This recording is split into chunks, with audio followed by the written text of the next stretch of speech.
Did you already grade the midterm? No, I still don't have everyone's midterm. I'm going to go over that today. I printed out the ones I have, and if you don't have it, I'm going to have you email it again to me today.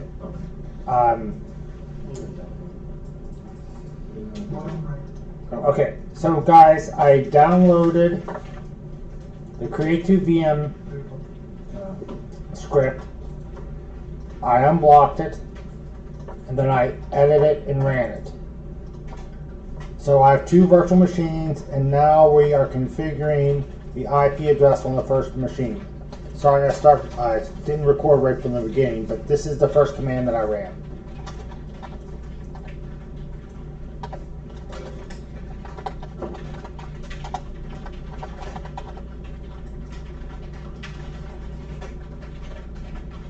Guys, I'm going to break this up into 2 lines. MCLI connection mod static IPv4 .dns 10.13.2.5, 10.13.2.7 auto connect yes.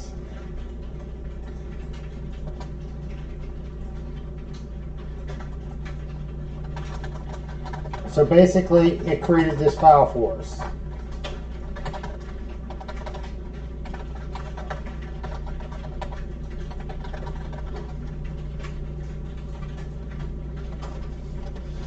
That's the file that it created.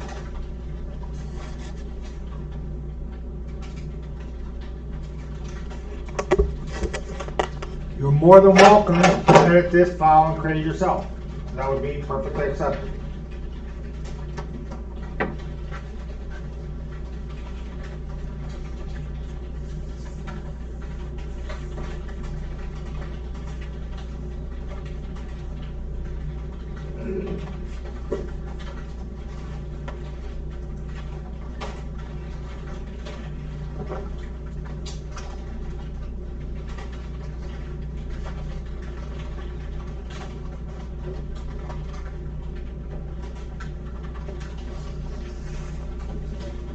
Gave it an IP address, gave it a gateway, configured DNS, and we told it every time you boot the machine, turn that nickel on.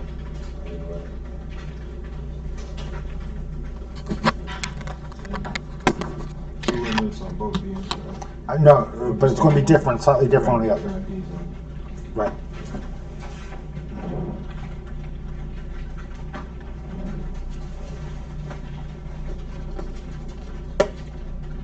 Were you using the IPs that we used last class?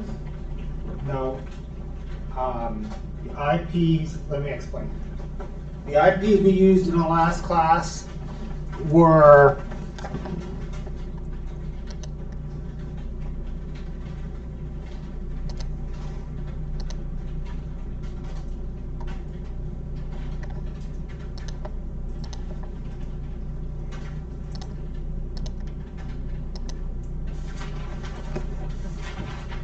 the IPs we used for the last class were appropriate for the school's network. For this one, I put us all behind a little NAT router. So what we're using are private IPs that are unique for each of our own, we're each creating our own network. So we can all use duplicate IPs. So it's not going to be a problem if we use the same IPs because I've done this in the script. So I've segregated each of us.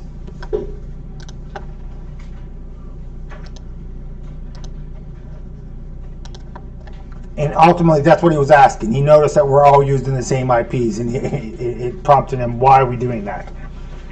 Okay, so the next thing I'm going to do is modify the other interface that the installation configured and make sure it doesn't turn on automatically.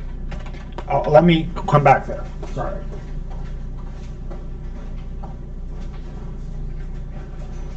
Okay. Here, delete the top.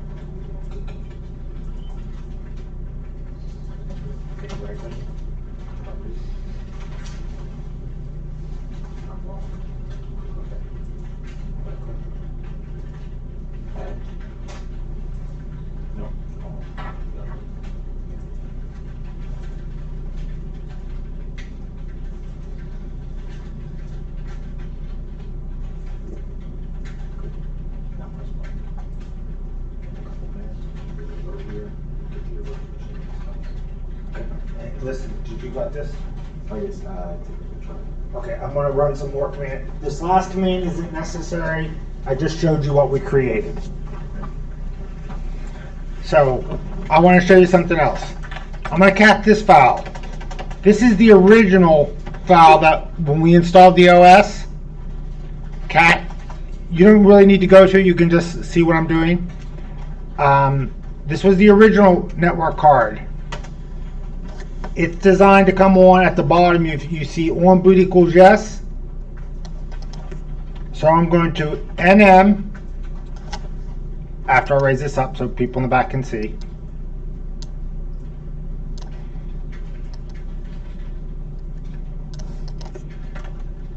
Network Manager, command line interface, connection mod, ETH0, auto connect, no. Now if I look at that file, it will say on boot equal no. So all we're doing is editing some files.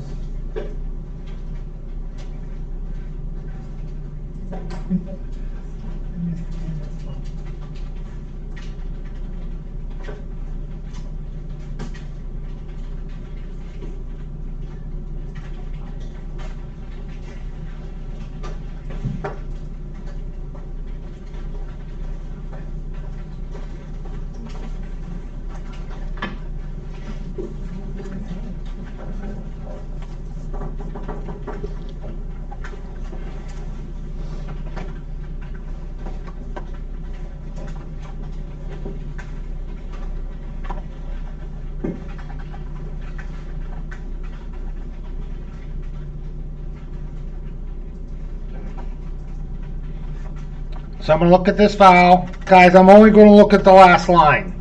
The on boot line. grep4 on boot. And now I can see it no.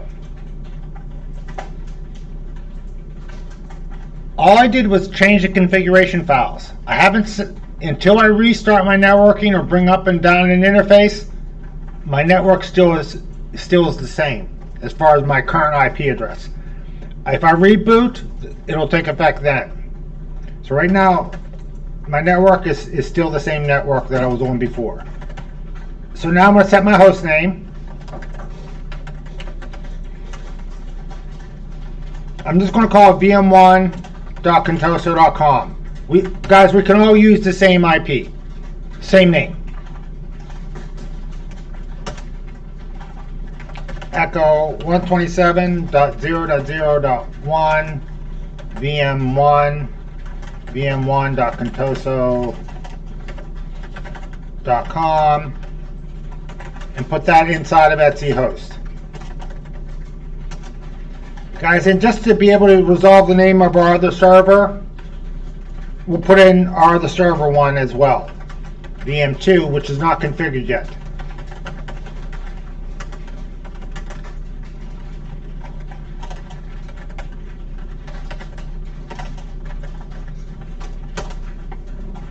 Nope, that was wrong.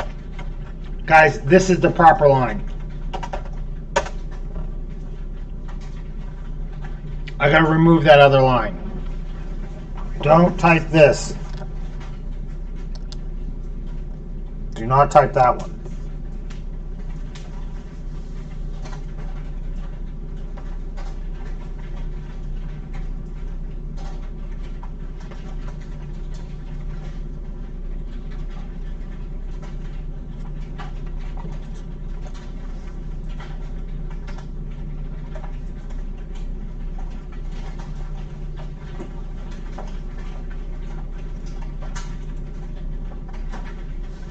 Give me 1 second, guys.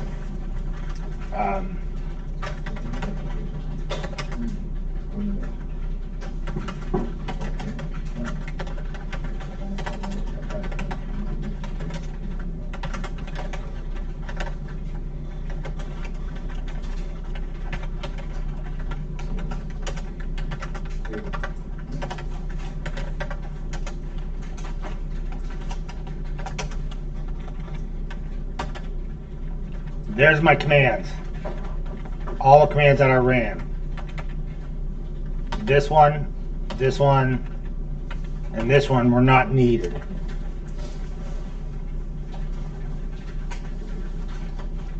Those are the only ones that are absolutely necessary.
Okay, does anyone need me to pull up the history file again?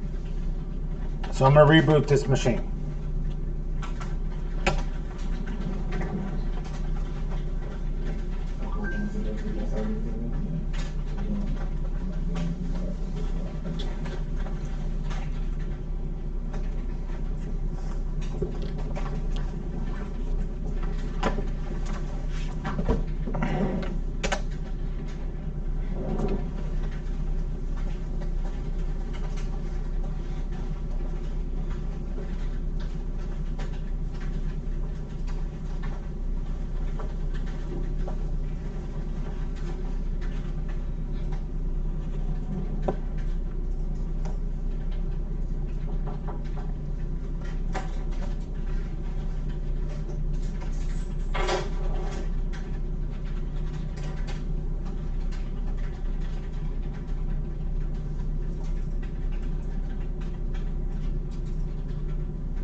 Okay, while that's booting up, I'm going to connect to my second VM.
Open up a terminal, and we're going to essentially do the same thing with different IP and host name.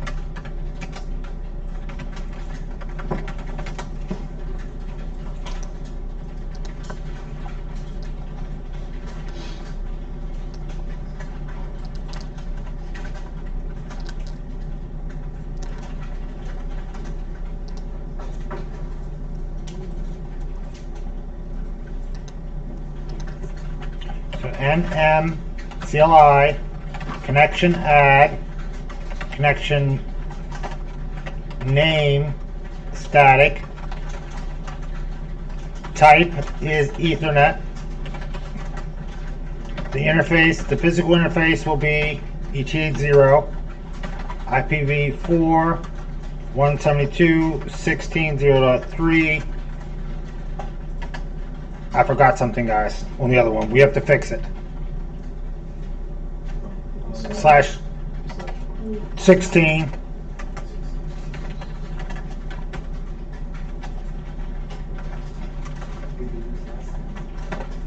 Yeah. It's consistent. I was testing you, see if anyone was paying attention from last week. That was it. NNCLI connection mod static IPv4.DNS 10.13.2.5 comma 10.13.2.7 auto connect. Actually, this will be good because I can show you how to alter an IP address.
And then reboot.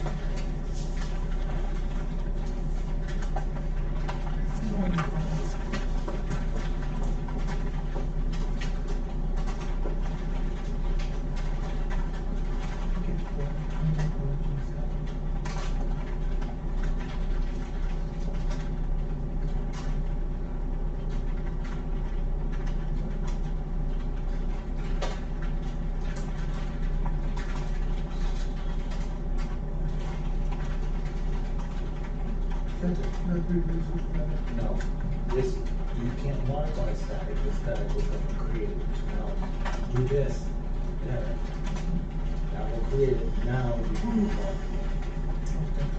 But the one that you want,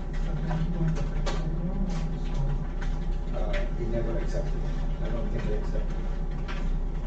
We'll see. We'll look at it.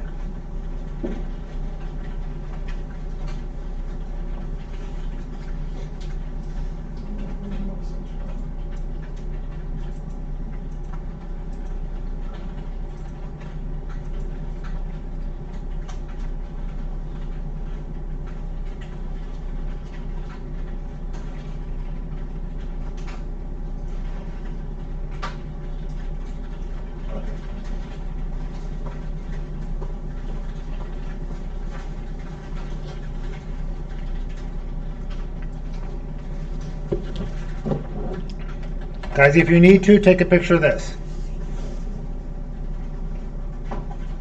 Professor, isn't it 172.16?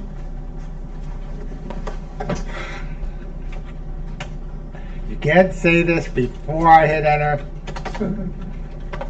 Yeah, guys.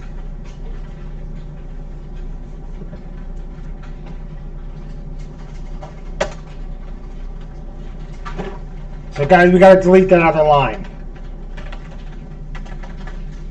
So edit this file with VI.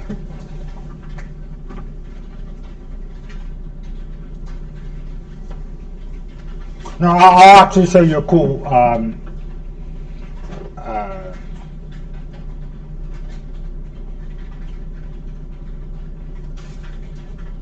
no, it'll be too convoluted. No, it won't. So sed -I substitute 127.16.0.2 with 172.16.0.2 globally for Etsy host. Cat Etsy host. That's what we just fixed. I have 2 entries, but no big deal. Let me explain what this means. Stream editor. Kind of like cat the file. Look for that matching pattern and replace. So I'm going to substitute that for that globally, not just on the first line, on all lines. And instead of displaying it on my screen, I'm going to say in place, meaning edit the file right inside. What was the name of the game again? Screen editor. Stream edit. Sorry, stream, S-T-R-E-A-M. Stream edit.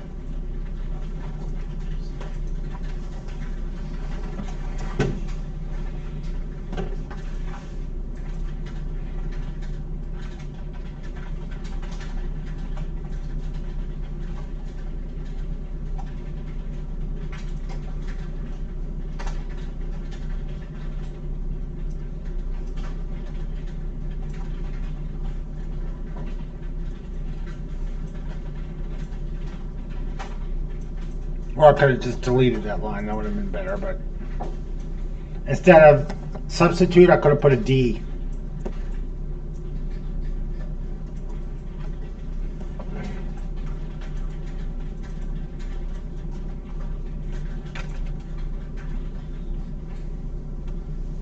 Okay, can I reboot?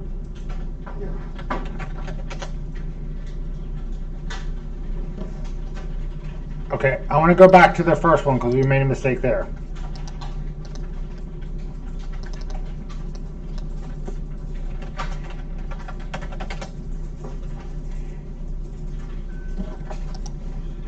Guys, if we don't put a subnet mask on our IP address, it assumes a /32. So if I do an IP adder, see how it says 32 right here?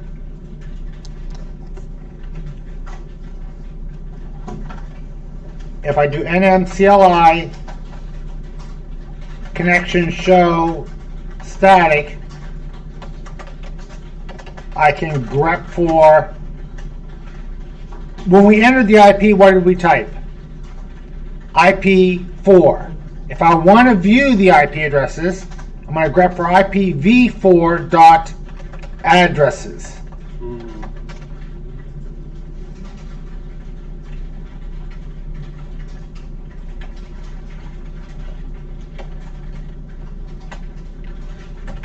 So I can mod static plus IPv4 addresses 172.16.0.2/16. There it is. Now I can minus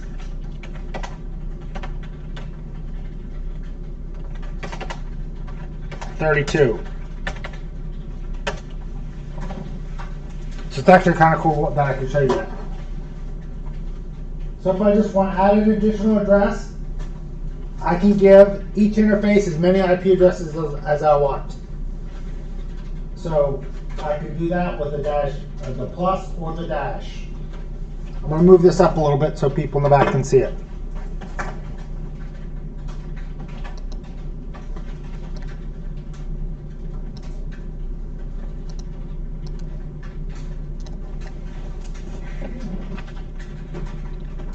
Then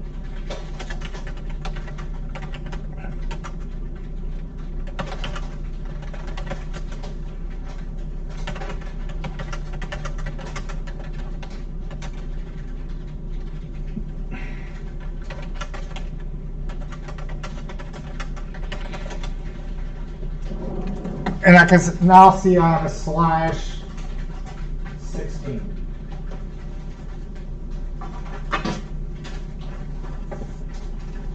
So by default, I had a /32 because I didn't put any subnet mask. I added the /16, so I had 2 addresses then.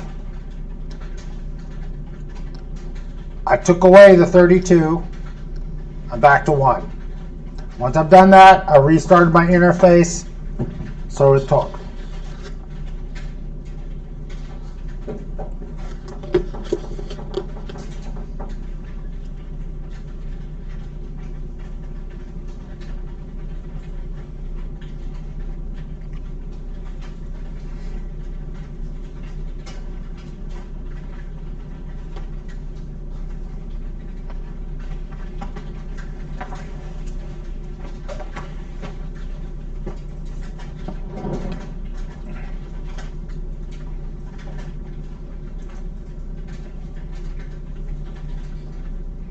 Okay.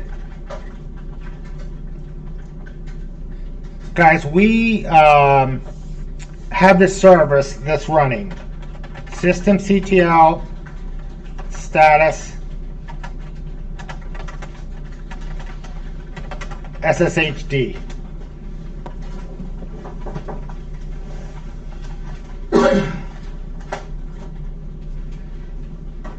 And it stands for Secure Shell.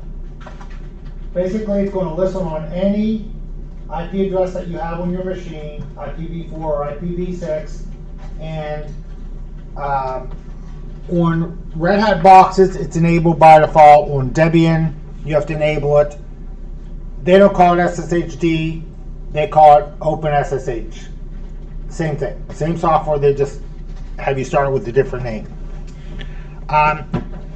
It allows us to remote in to another machine.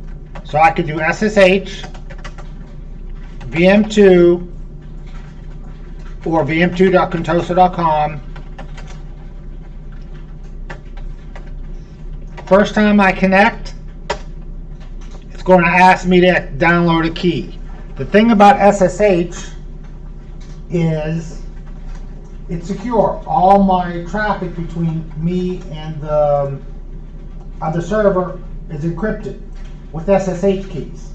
So the first time I connect to the server, I'm going to download the server key. And then the server will have my key when I connect.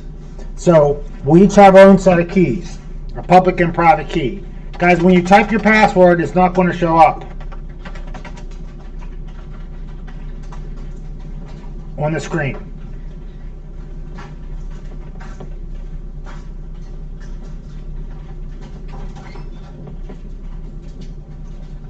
So now I'm connected. If I do IP adder, I can see I'm connected to 0.3. If I type exit, I'll disconnect. A lot of people use SSH to administer a box. That's how we normally connect and manage the box. But what if I wanted it to do some sort of automated task at the end of the night? When I'm not here, I need to SSH at a certain time to that other box, but I'm not going to be here to type the password. So what we're going to do is, the way SSH works is, we have a user private key and a user public key. And then we have a server private key and have a server public key. Guys, and when you duplicate a box, when you're making a Linux image, cat, one of the things that I'm doing is deleting any keys. So if you're creating an image for a Linux box, you want to delete any keys. So if I have a piece of data I want to send from the user to the server, I'm going to first take this piece of data and encrypt it with my with the server's public key.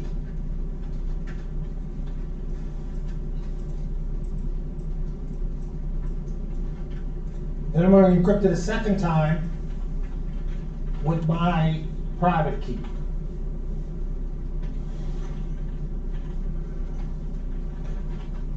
Who can decrypt the user private key? Anyone with the public key. So if you encrypt something with private, you can decrypt it with public. If you encrypt something with private, you can decrypt it with public. If you encrypt something with public, you can decrypt it with private. Same as here. If I encrypt something with this, I can decrypt it with the private. So who can decrypt this? Anyone with the user's public key. Who has the public key? Everyone. So essentially, that's not really security. That's non-repudiation. You know who sent you the packet. I know whoever signed that had to be someone with the user's private key. So I know, I'm confident it came from that user. So when it gets sent over, then they can take off the first layer of communication. That just tells me who sent it. Then who can decrypt the inner encryption? The server Server private. So we know only that server can read it. So there's a double encryption, one for non-repudiation, so you can't deny who you received it from. The other one is public. The other one is for security reasons, so only they can read it. So we have these, and when I install the server for the first time, it creates the server's public and private key for me. So if I look at cat.ssh,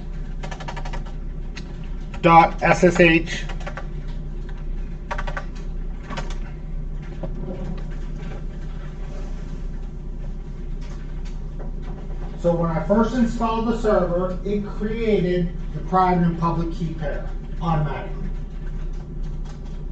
If I delete the private and public key and restart the server, it'll create new ones for me.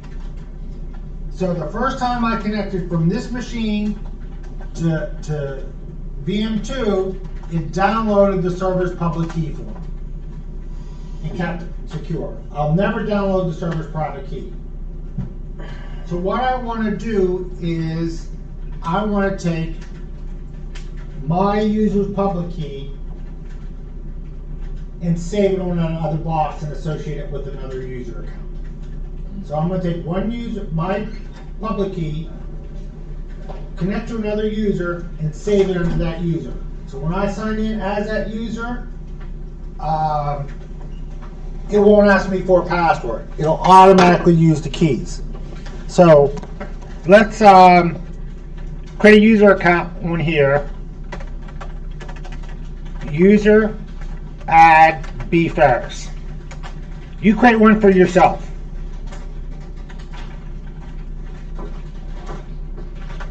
Password B Ferris, and use our standard password. You create your own user account.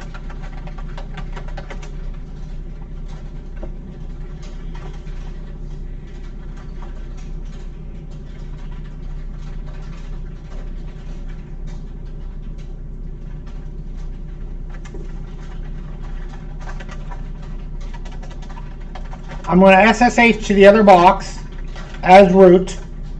Guys, if I don't specify a user account, it uses my user account. vm2.contoso.com.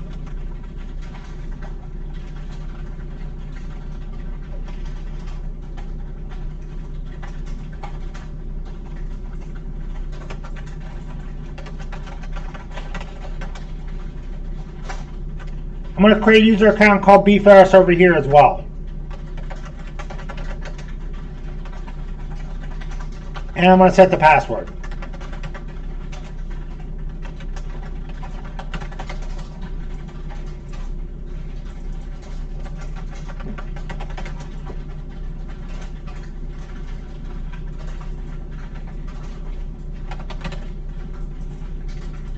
Then I'm going to disconnect from B2. Okay, we're going to take a break. I see people aren't typing. Do you need me to catch you up? Are you caught up? Do you want me to catch you up? No. Okay. So we are on this machine. Okay. So guys, take your first break.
Not that far behind.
Press enter after you take your picture. I just want to create the user account.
command, you press enter, you're good.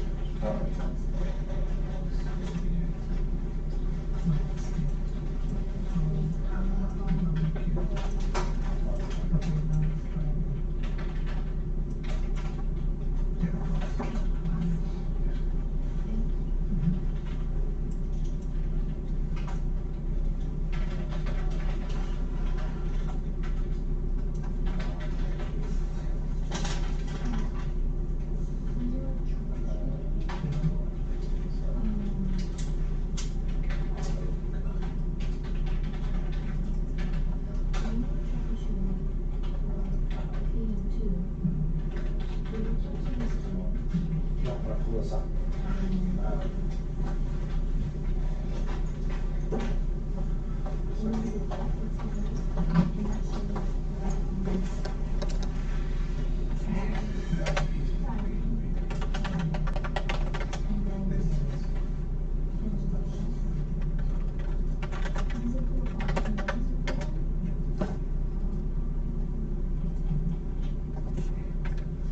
Of course, that was wrong. That should have been a slide 16. But do those 3 lines. Professor Ferris. Yeah, Something for me here.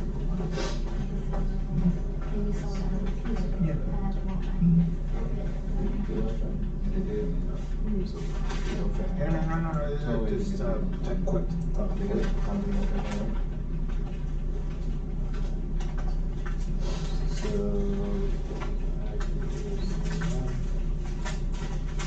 So I created this, but see how I was modifying this? Right. So you need to do this.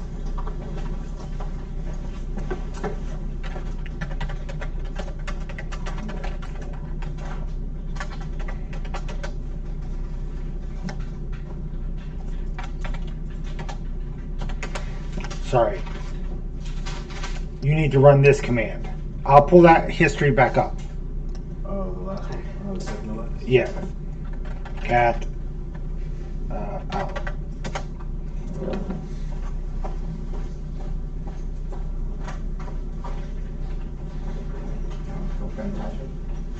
No, just sign back in this too first. Could you have them connected to anyone? About this time. Yes, do. That just doesn't exist yet.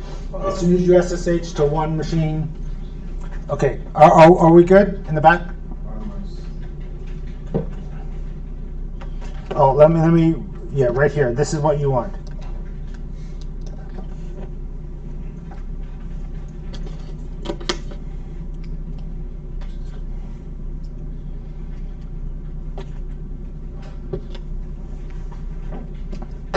Do you see that command that you're running? That's basically saying take away an IP address. Yeah, I missed the minus sign in there. I didn't see that.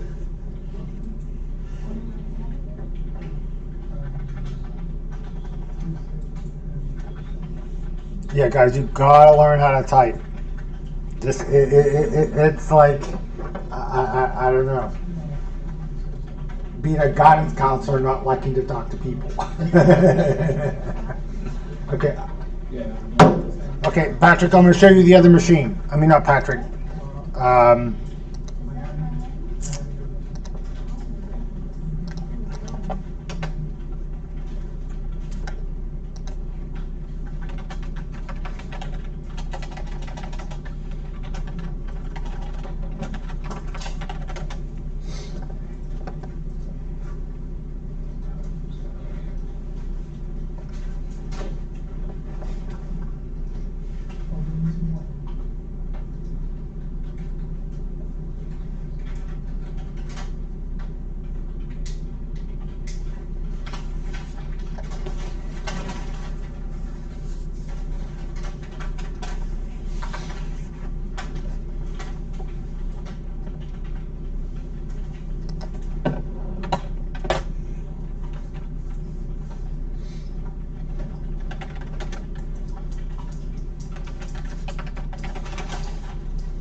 Okay, here, this is the commands for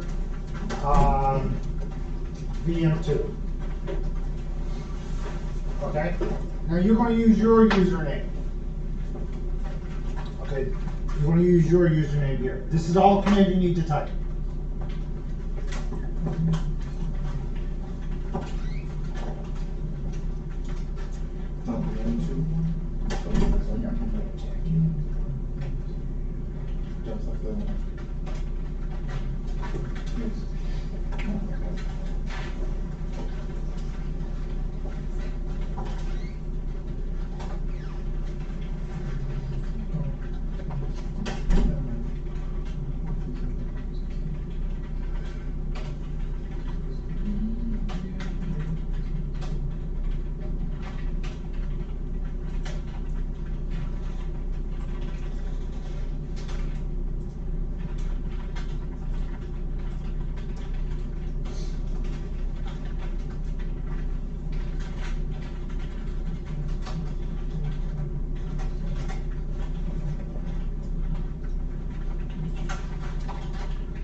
Yes.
Okay, give me 1 second. I'm going to show both files of what I ran in both computers, but corrected.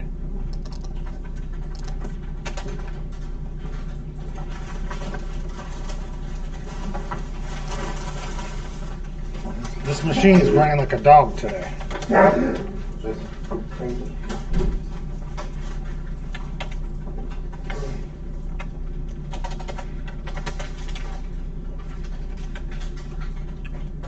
Wait, not yet, not yet. Don't take the picture just yet.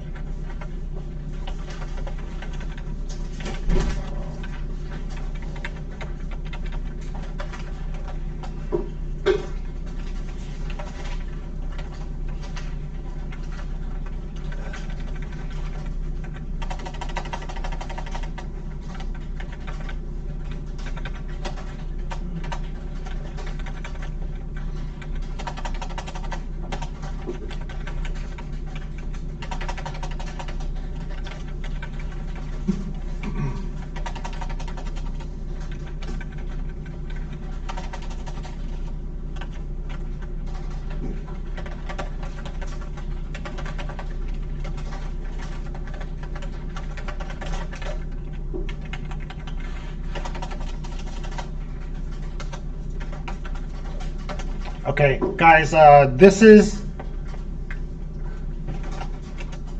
all the commands for the first machine.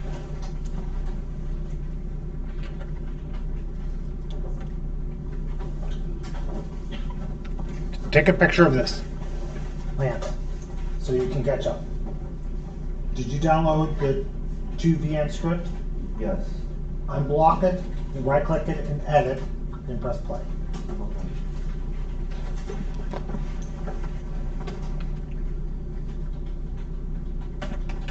Okay, now I'm gonna go to VM2.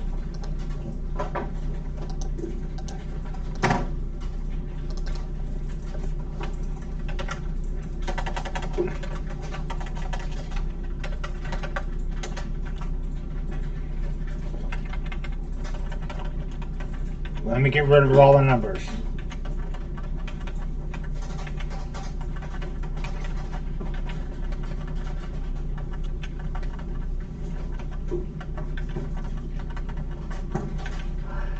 Now, Lance, you use your name. All right.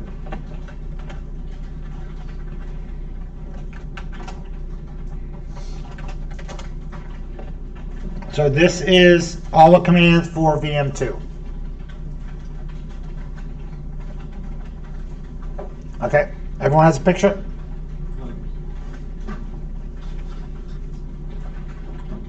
This is just basic setup.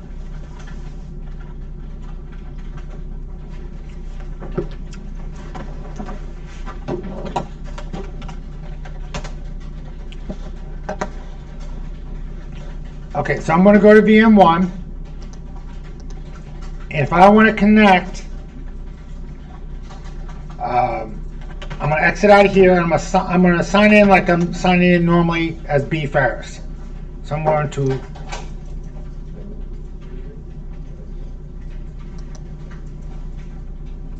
no. Guys, if you just want to log off, go to your user account and switch log off.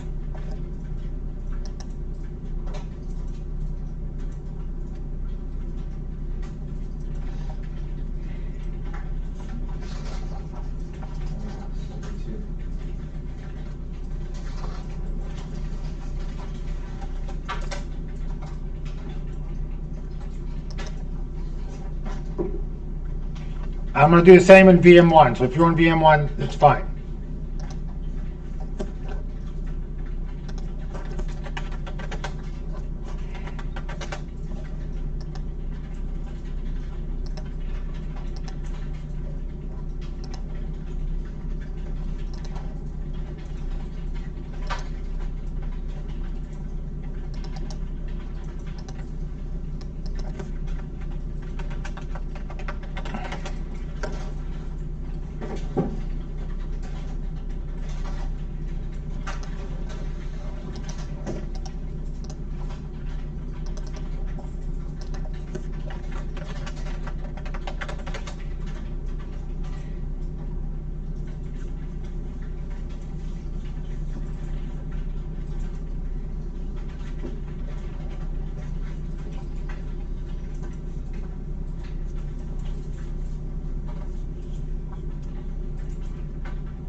In a production environment, you normally would be using like the graphics, or you'd probably use like a terminal session. Yeah, just, yeah, I don't know why this is taking so slow.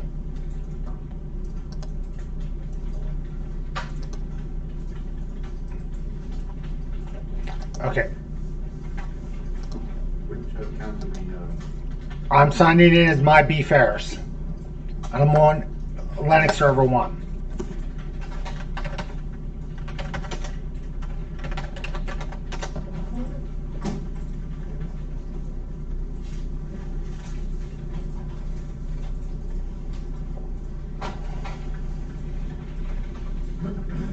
So if I do a list-al, I don't have an SSH directory yet.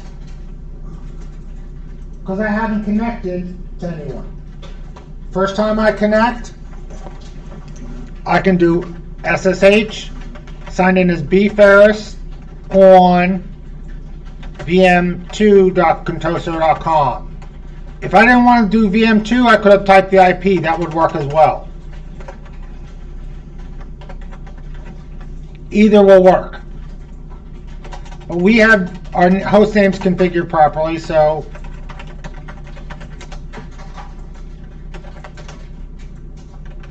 the first time I connect, I download the server's key. So if I disconnect now and I do a list-al, I will have a .ssh folder.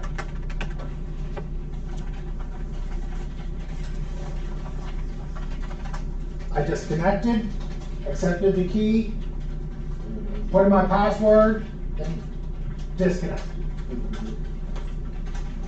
There's all kind of procedures you can do to manually create the folders, but I'm just going to let it do it automatically, and I'll show you why.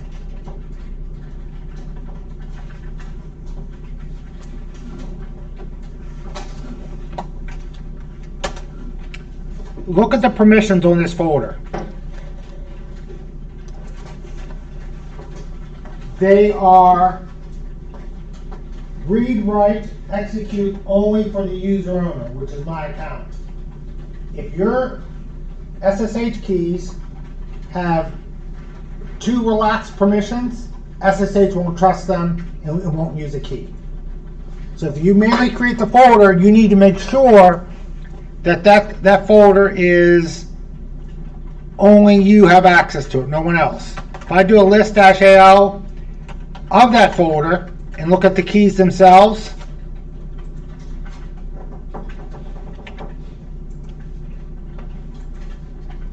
I can see that the public key is, guys, I can see that my public key is, I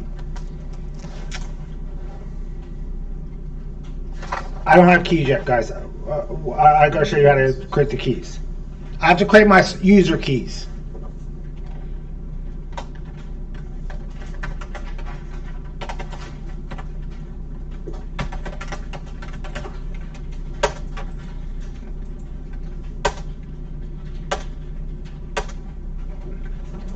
Run this command, SSH keygen.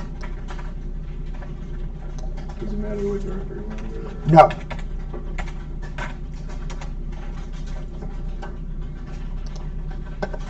Guys, run that key, SSH keygen. And now when I list that directory, I can see that I have two keys. A private key and a public key. The private key, I'm the only one who can read it. The public key, I can write it, but the world can read it. And that's normal. It's a public key. So this is the command you use to generate your user keys. Every time you create a key, it creates a key pair, a private key and a public key. If your private key gives other people permission, SSH won't trust them.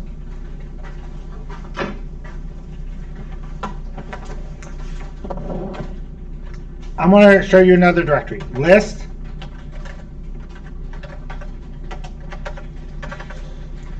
Sorry, SSH.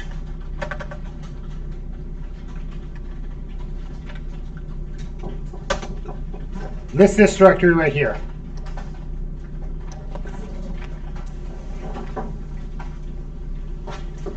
So the first time my server booted up, it created 3 public keys of different types: an RSA key, an ED25519 key, and an ECDSA key. And again, here's my private key, public key, private key, public key, private key, public key. And they support a bunch of different key encryption technologies, just so whoever you connect to can connect to. So we have server keys and user keys.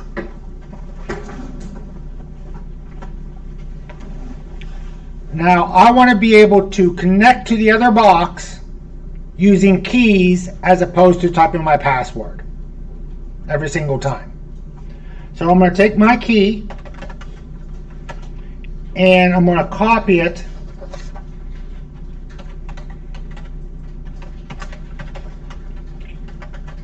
to the BFerris account on bm2.contoso.com. Sorry guys, that's a dash, not an underscore.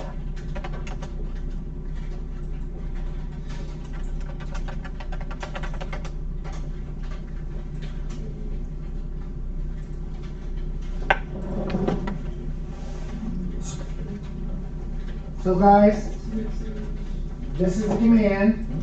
It connected. It attempted to use the new key. It didn't work. So it copied my key over. It attempted to use my key. The key didn't work, so it prompted me for my password. Then copy my key over. So now when I copy,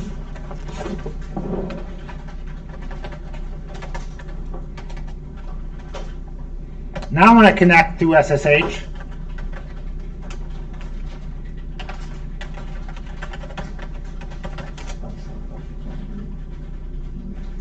it doesn't prompt me for a password.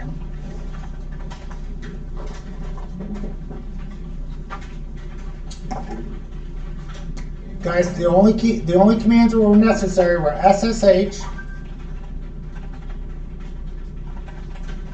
key gen, then SSH, copy, ID,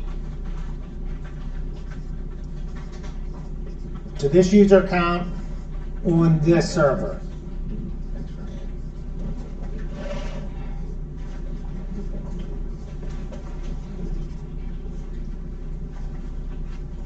And then when I connect again, it doesn't prompt me for a password. It's supposed to be a link one, Where? between copy and ID. No. It should be a dash. Oh, got it, sorry. Guys, do you want to do this again? Just read through the whole thing? Yeah. Yeah. Yeah, so when I was setting it up, when it asked for a passphrase, I thought it was asking for the password, so I added the password, so now. Yeah. So it's you would have to. Here's how you would solve that. So I'm going to exit out of here. I would go into this directory. No, I wouldn't. I would go into it.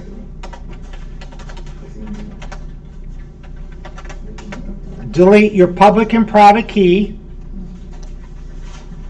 Delete these two files. And then rerun the keygen command again. Okay, guys, we're going to start this over from scratch. Just go over. I'm going to go here.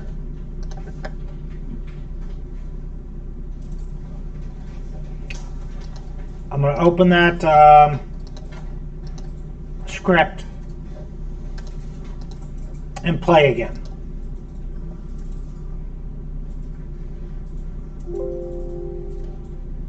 It's going to ask me to exit the old machines.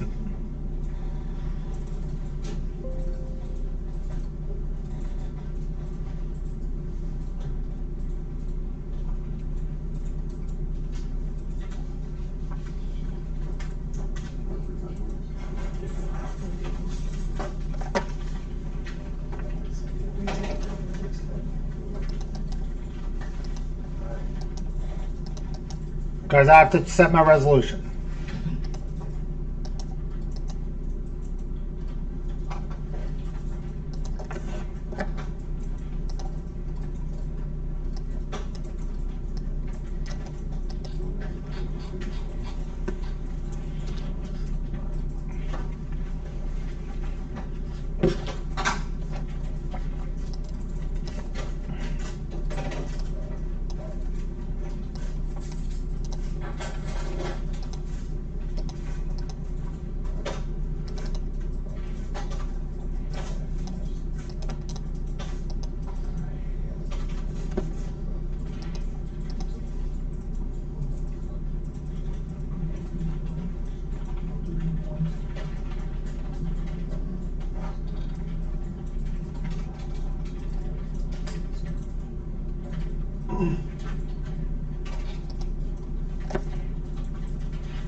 Jorge, if I make any typos, after I hit enter, those will be reflected on your grade.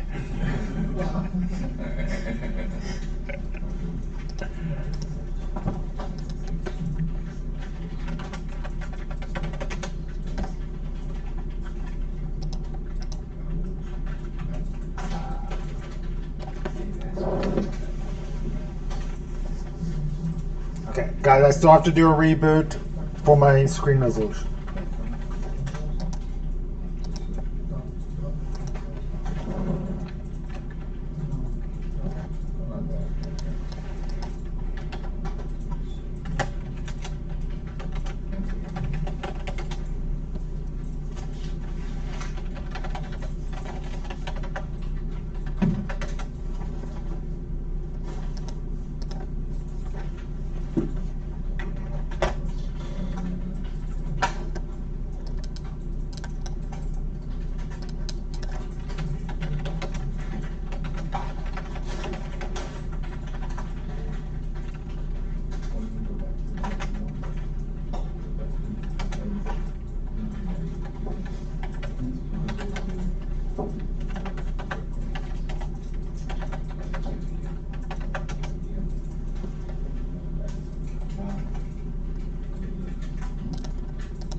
Okay, listen, guys, I'm gonna read names. If your name isn't, if I don't read your name, I don't have your test. And I don't have a lot of people's test. Natalie, I have yours. Matthew, I have yours. Isaiah, I have yours. Rebecca, I have yours. Damon, I have yours. Ray, I have yours. Armando, I have yours. Jorge, I have yours. Gerard just sent me yours again. I'll double check that. If I didn't read your name, I don't have your test. I didn't get an email from you. So email, if you've already sent it, email it again. You mean the midterm or? Right. Email it again. Okay. Because I'm before I give these back, I want to have everyone's test, but you know, I don't know whether it was filtered out by my email or what. Yeah, email the D12. Just do a regular email. Just send it via regular email. Just bfirst@mail.broward.edu. Oh no, at Broward. Yeah. The mail is for the students. Yes, You and said then that for the now. student. I'm sorry. Yeah. bfirst@broward.edu. But use your regular email address, the mail.broward.edu. Then I won't get filtered out or anything. Why is this taking forever to sign in?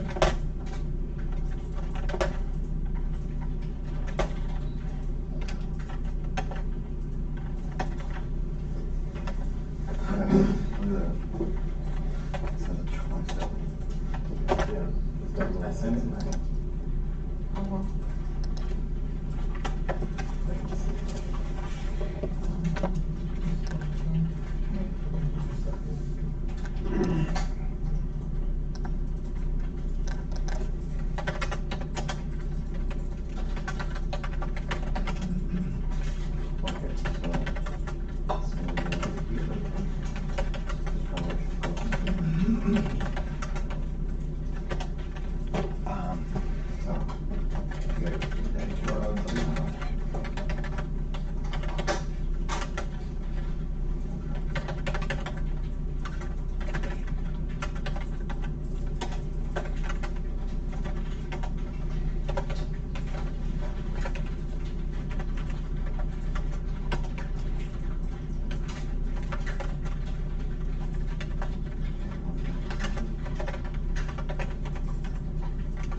Those are all the commands for VM1.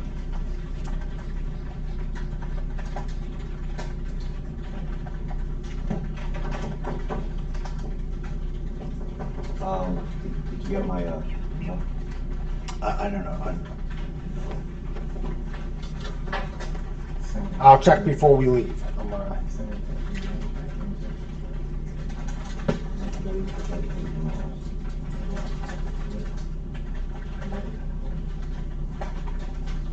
but if you email, you should see. If you have typos, you gotta let me know.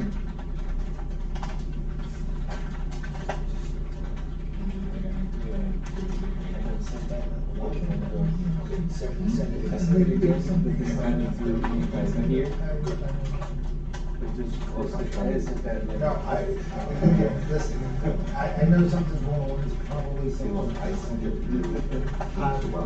Yeah, so, guys, for some reason,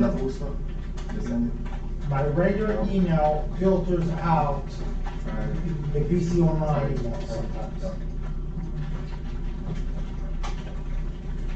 I sent it to at least I don't know. You got 127 on VM1 for I'm Echo. just showing him off. I went here, I went to the outline. That's right, for myself, it's 127, and then for the remote machine, so that's I was good. making sure. These well, we can find it if you send anything that way. And then we'll start. First two lines configures the static profile.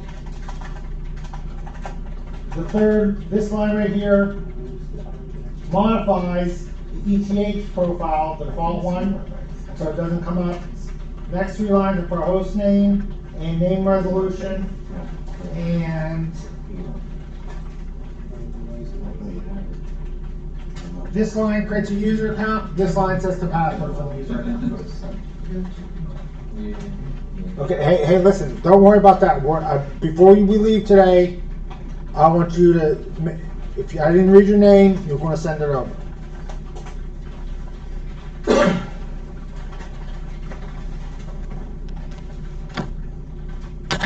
I'm going to connect to my email, make sure I have everyone's printed.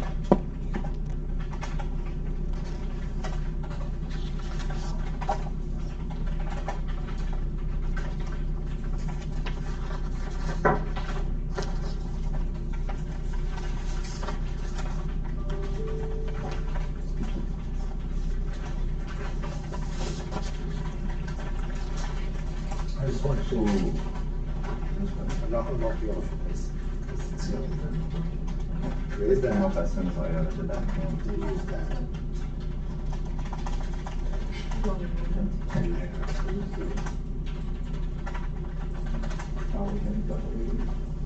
Oh, okay. Type this. You kind of What walk was around. it sales? Yeah. Yeah, that's developers and systems. Yeah. So you just kind of want to autopilot from there. Okay, I get it.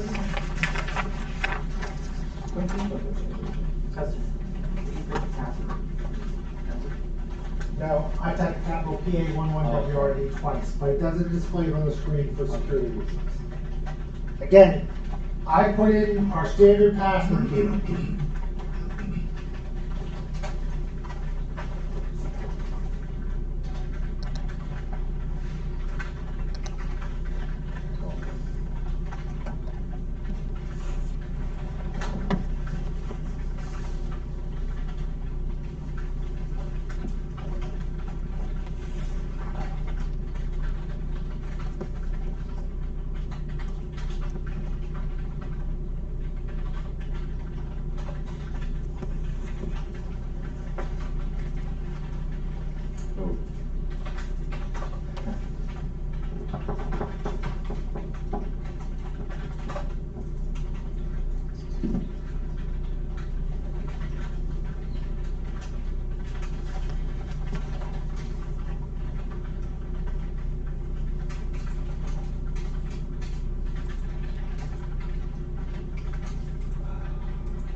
I reran the script, created 2 new VMs. This is VM1.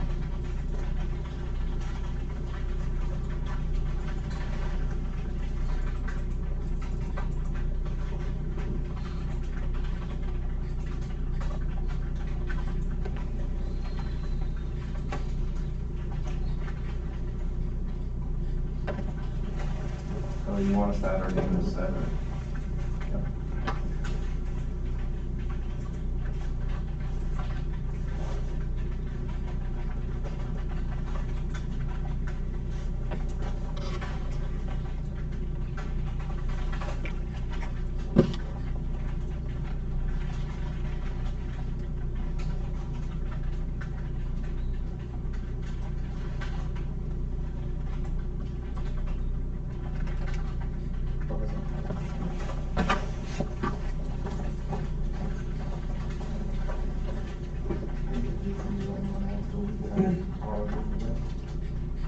Did you reset your machines? No. Did you rerun the command? Did you rerun the script? Now listen. I'm starting over from fresh. So if you wanna start from fresh, press play for this script, and then you gotta rerun these commands. But wait, I'll pull these back up. I'm gonna wait till, what do you wanna do? Do you wanna start over? No. Okay. Can I hit enter? Yeah. Lance? Yes, I'm done. Okay. So now I'm going to go to server 2 and do the same thing.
Connection, add, connection, name, static, type, Ethernet, interface type, interface is ET80.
Guys, this is the setup I'm going to have for the final.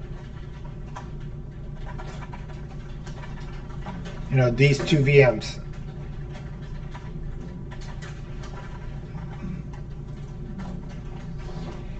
So we're gonna have something just like this on the final, where we have two servers and we create. Okay. Yeah. Create some user accounts, create some files, fix the permissions, configure SSH, create a web server, configure some partitions. Okay.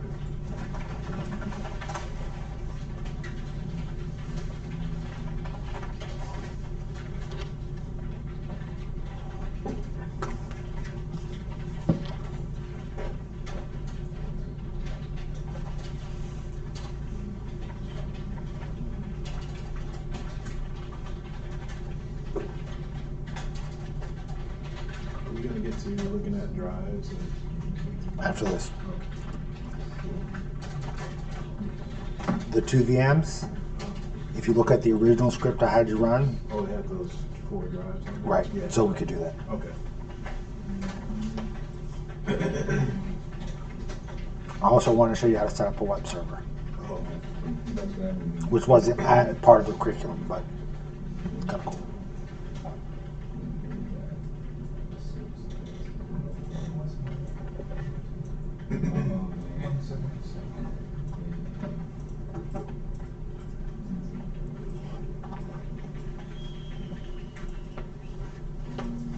Guys, I'm just going to jump over to server 1 and log in as B. Ferris.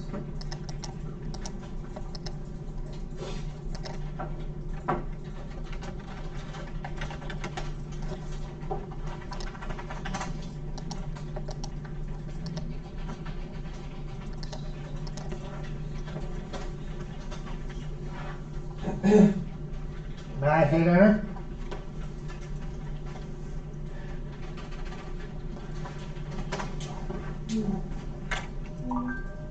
Are we good?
Okay, guys, I'm back on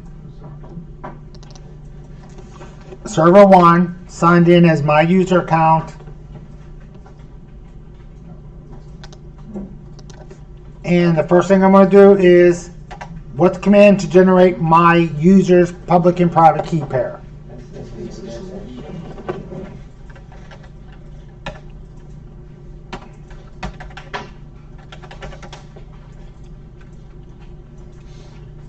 I'm just going to hit enter all the way through. Guys, if I really want to be secure, I can force someone to type a passphrase. You know, but in this case, I'm just going to leave the passphrase blank.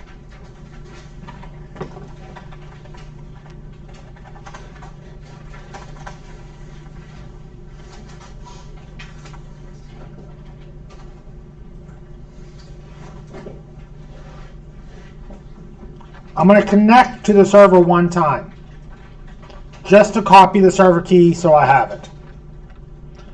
but I'm going to sign in remotely as bFerris because I have a bFerris account on this machine and a bFerris account on the other machine. So vm2.contoso.com. Type my password. So, first thing I did, it says, do you want to download and save the server's public key? And I said yes. So as soon as I'm done with that, I'm going to exit so I sign out. Now I want to copy my key over. I want to copy my public key from here and save it in bFerris's account on the other side. So I'm going to say SSH copy ID bFerris at vm2.contoso.com. It tried to use the key. It couldn't do it. So I'm going to type in my password for the first time and then added the key.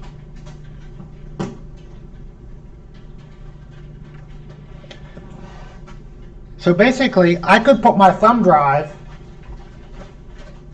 I could take a thumb drive and put my private key on it, put it in a machine whenever I connect to another, whenever I connect to VM2 from no matter where I connect from. If I have that private key in that computer, it would automatically connect me. So from this point on, if I want to connect to VM2,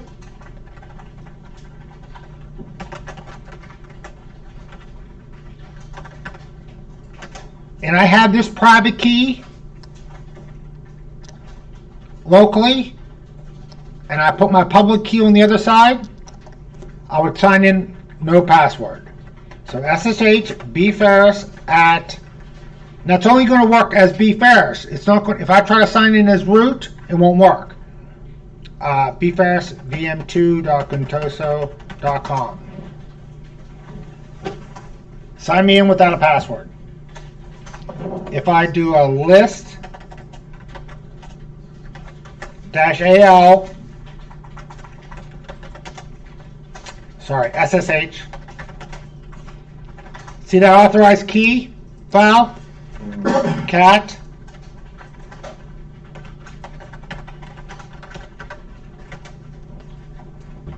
There's my key for bFerris.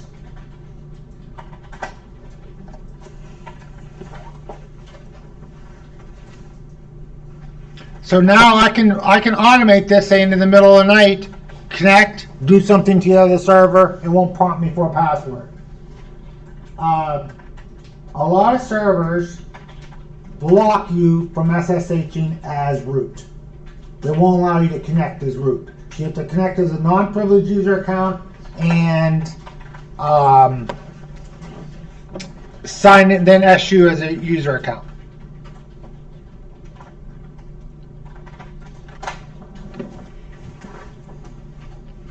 Is it working for people? Okay, let me ask you this. We only ran 2 commands after we rebooted. Were you able to run these 2 commands? I'm on VM1. Oh, probably the first one. I did SSH copy. Oh, okay, you gotta run that first. One that's first. Yes, I was the first one, but the second one didn't send it. Oh yeah, run the second one and that'll copy it over.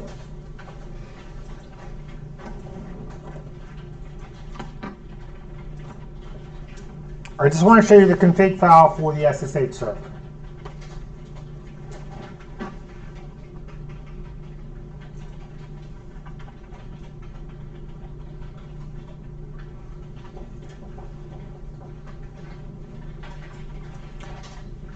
Guys, what if I wanted to associate my bFerris key with the root account on the other side? What would the command be? I would take my bFerris key on VM1 and be able to sign in without a password to root on VM2.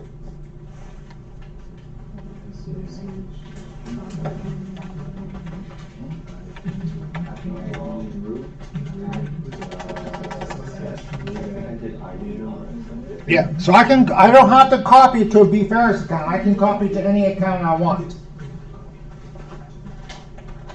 So if I did this, I have to sign in the first time to copy the key.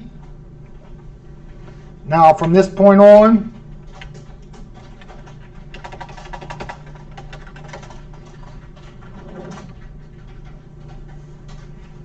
I'm signing in as root, no password.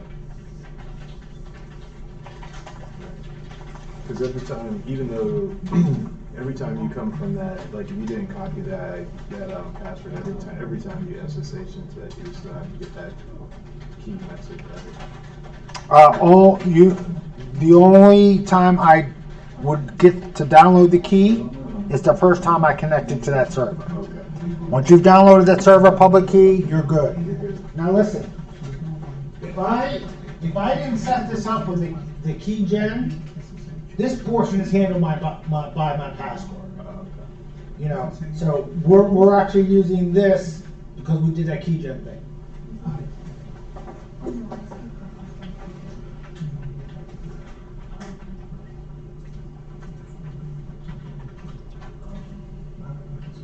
That's the second time. The first time I tried to do something.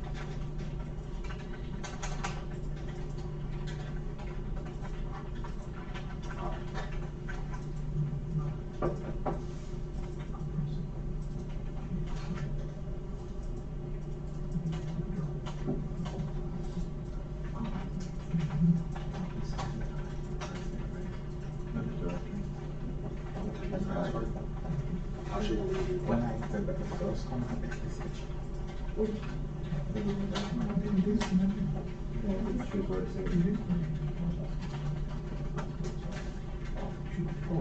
let's enter the bank. You were specifying a file. Oh man, I put it on. No. Which one should I remake? Right here. Sorry. And then that's it. Well, then, the second one? They asked me for the file name, yes, That's the same. and then they asked me for the place. Here's the default. Okay. So we're just going to use the default. So the phrase should be blank, and I just left it above name. So why it's asking for the file name? If you want to use a separate file name, listen, if you use a non-traditional file name, you have to do additional options. Oh, okay, got it, okay. So I it missed just- that part, I guess. Yeah, it's just assuming a certain file name. You're using a custom one, so you have to, yeah. So you said if you have the RSA key on a USB drive, you plug it in, it'll not, like, I'm just trying to understand that, it'll know to point to that, or? No, you got to do something. Every time you plug in your thumb drive, you got to copy it to this folder. And once you've copied it, it'll sign you in remotely. No problem. Okay. That wasn't as elegant as I thought. No, it is. It's just you write a little script that every time you plug it in, it copies that file. No big deal. Okay. It's not a difficult process. People do it all the time. Now, guys, I just want to show you one other thing. I'm on VM2. I'm signed in as root. I'm going to do VI, etc, SSH, SSHD config. I have just the SSH client config, and I have an SSH daemon config. This is for the SSH client software. This is for the SSH server software.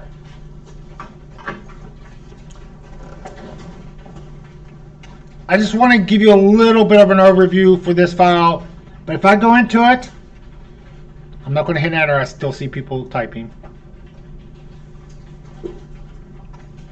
Guys, you could be on VM1 or VM2, doesn't really matter.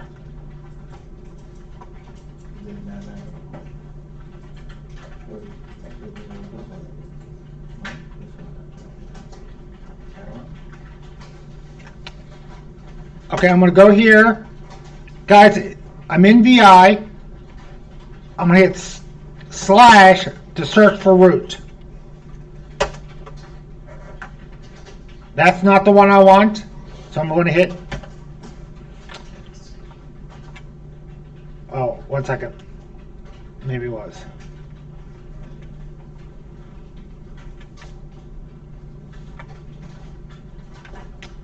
It passed it. Right here. So, guys, scroll up until you find permit root login. What was the file that we're entering? No problem. Let me just go back up.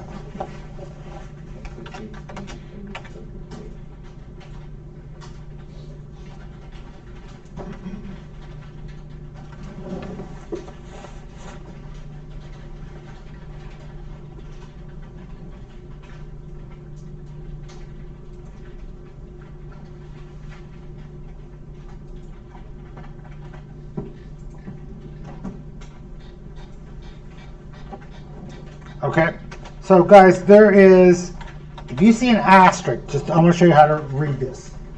That means it's a comment.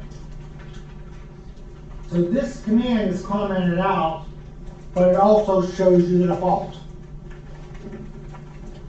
So this server is going to listen on port 22. It's going to be IPv6 or IPv4. It's going to listen on any IPv4 address that you have, any IPv6 address that you have. It's going to create 3 host keys, RSA, these 3 technologies. Guys, if you want to support DSA, you're going to comment that out, restart your server, and it'll create a DSA key. But right here is permit root. So right now it permits root. If you don't want root to sign in, which is probably more secure, make them sign in as a non-privileged user account, and then at that point force them to SU. I'm going to hit YY to copy it, P to paste it. I like to leave the comments in place. And I could say no.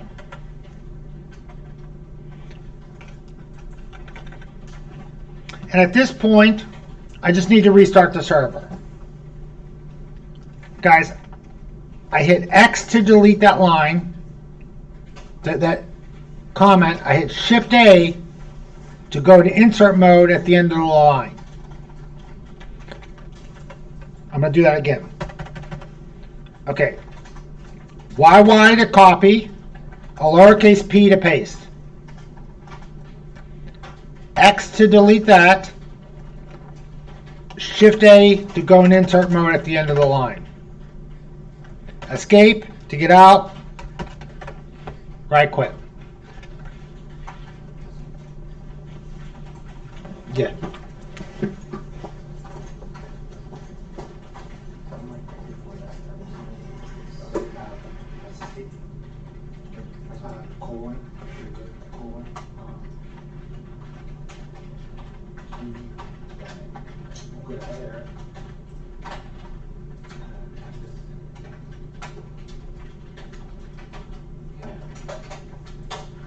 Scroll down. No mouse.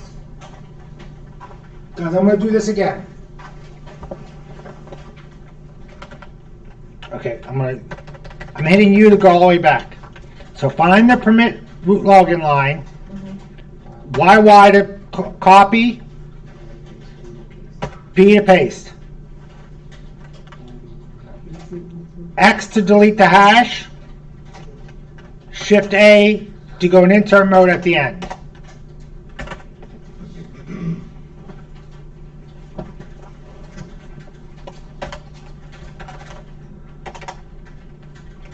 I changed the permit root login from yes to a no. Save it. Now if I do this, system control, restart, SSHD.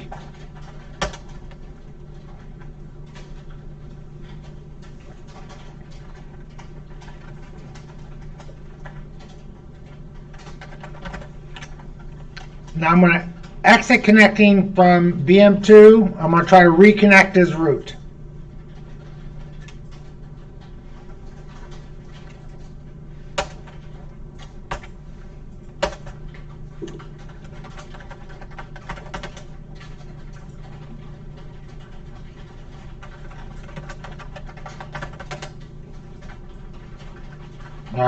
No matter how many times I try to type in the password, it's just not going to accept it. Now people are going to assume that the password is wrong. It's not. Yeah, they use like that. You know, so they don't know that they can keep hacking away at root all they want. Okay, guys, we're going to take a break, and then we're going to come back and we're going to do file partitions. 2 different types. We're going to do the one from this book is traditional. The one from the other book is something called LVM partition type. Guys, I have the lesson on D2L under notes. Oh, thank you. So the commands that I'm using are right there. Okay? So let's take a break and then we'll come back and do the partitions. My script, guys, created a 4 blank hard disk on VM2. So you should have spare hard disk to do this lab.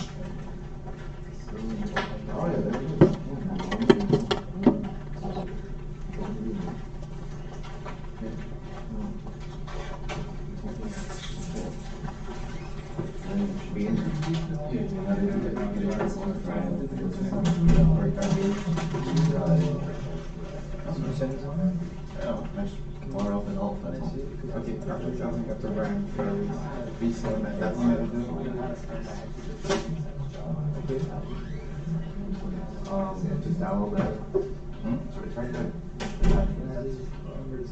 Click the attachment.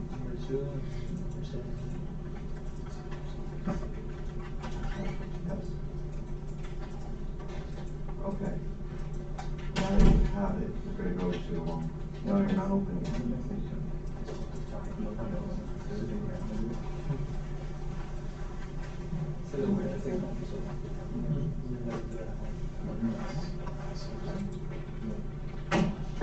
This is how I did it too.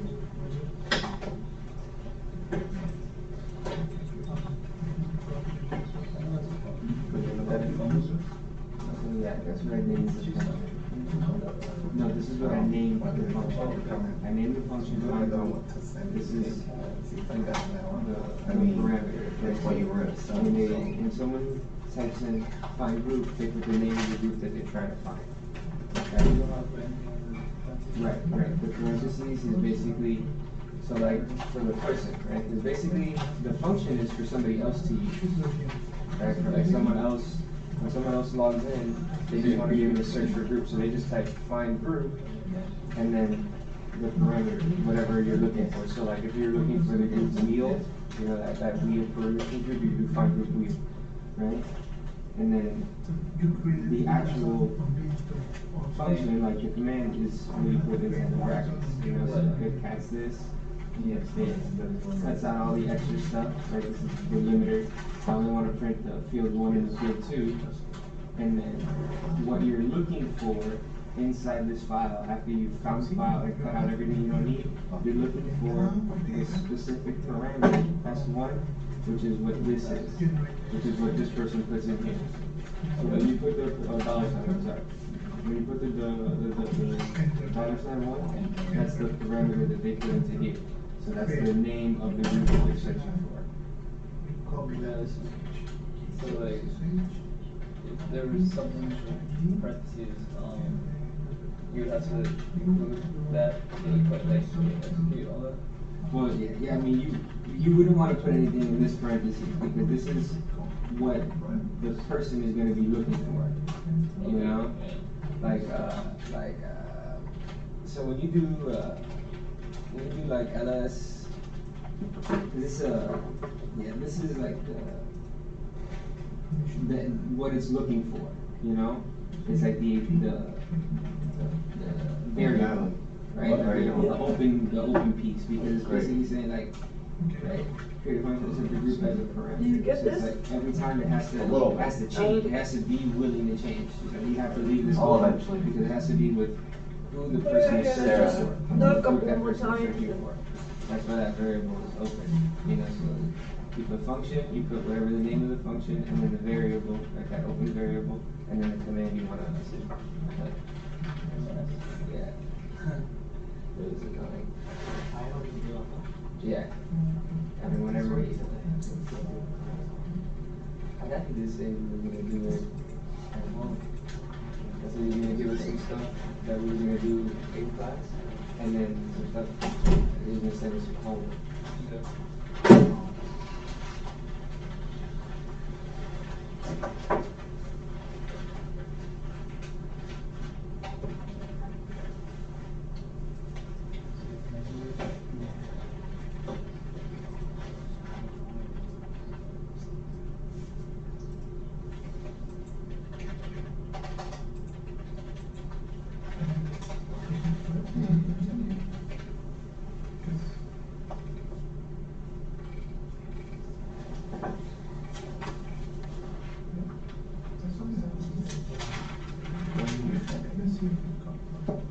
gotta go to Outlook. Not B12, so you dedicated. When you first sign into Brow.edu, you get your option which one you want to go to, B12, Outlook, that page.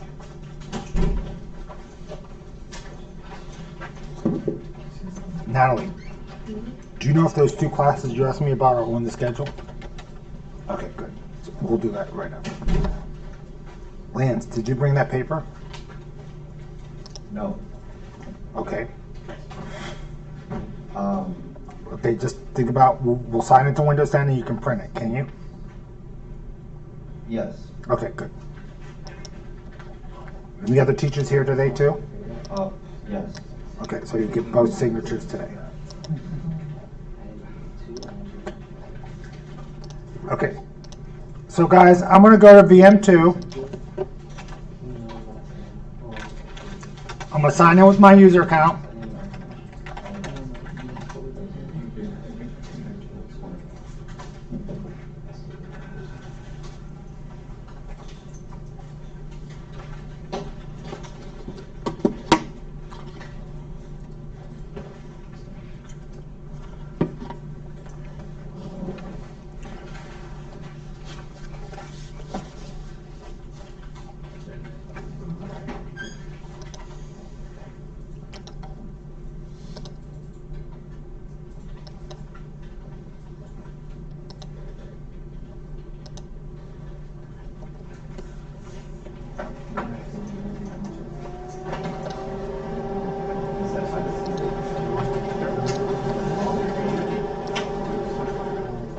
I'm sorry? About the final. Oh, okay. Tell you about it or after class?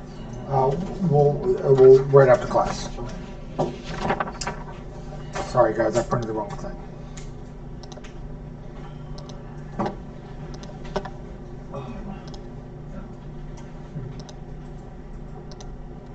Guys, I have 2 different partitioning schemes here. Traditional and LVM, and I'll explain the difference. I'm going to go over traditional Linux partitions first. On this machine, I have 4 blank hard disks.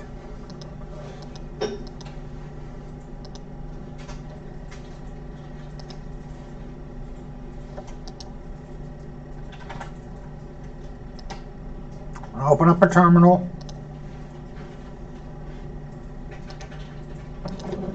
And sign in as root.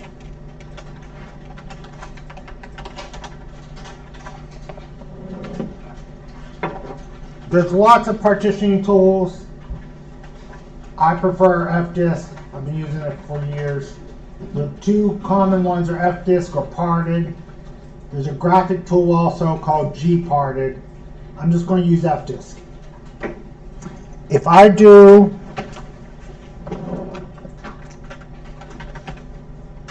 F-Disk-list, F-Disk-L, I can see all the hard disk and all the hard disk partitions. I'm going to scroll to the top.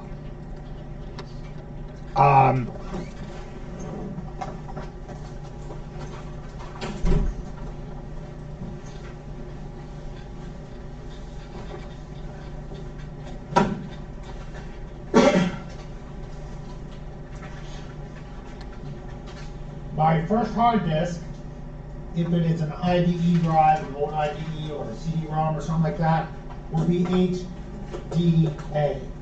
My second IDE hard disk will be dev, HDB, and so on. That letter indicates the hard disk. If I had a SATA or SCSI drive, SCSI is this, a small computer system interface. What's the difference between an ATA drive and a SCSI drive? Or a SATA drive and an ATA or a SCSI drive?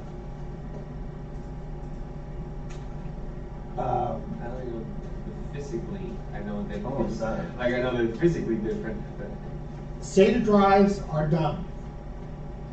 The intelligence is on the drive controller, this controller, on the motherboard or plug-in card. With SCSI, the drives are intelligent, the controller cards are dumb. Meaning all the commands are actually issued from the drive itself. The controller card just allows you to connect to that drive, which is nice because we can issue those commands across the internet to a drive. So if you're going to, like, if you have a JBOD, what is a JBOD? Just a bunch of disks. Just a bunch of disks. So if you have a box with a bunch of disks in it and they're SCSI disks, you can remotely control those disks by issuing iSCSI commands across the network. So intelligent drives, dumb controller. Dumb drives, intelligent controller. If you have a SCSI drive or a SATA drive, the first drive letter would be dev. A dev is a directory where all your device drivers are. SDA will be your first disk. Dev SDB will be your second disk. Dev SDC will be a third, and so on. If I have multiple partitions on my fourth or third drive, it would be dev SDC1. My second partition would be dev SDC2. So the letter refers to the drive number. The number refers to the partition. So drive, partition.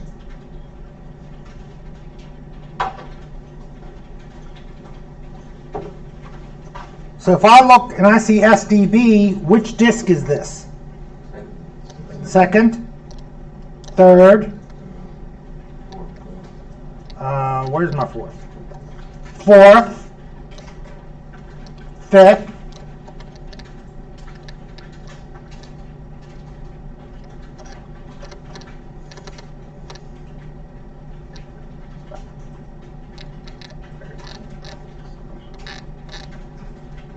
guys, see this right here? These are LVM partitions, and I'll explain those in a little bit. Okay, so I'm not going to go into those right now. But here's my Dev SDA. I have 3 partitions on it currently. That's where our OS is.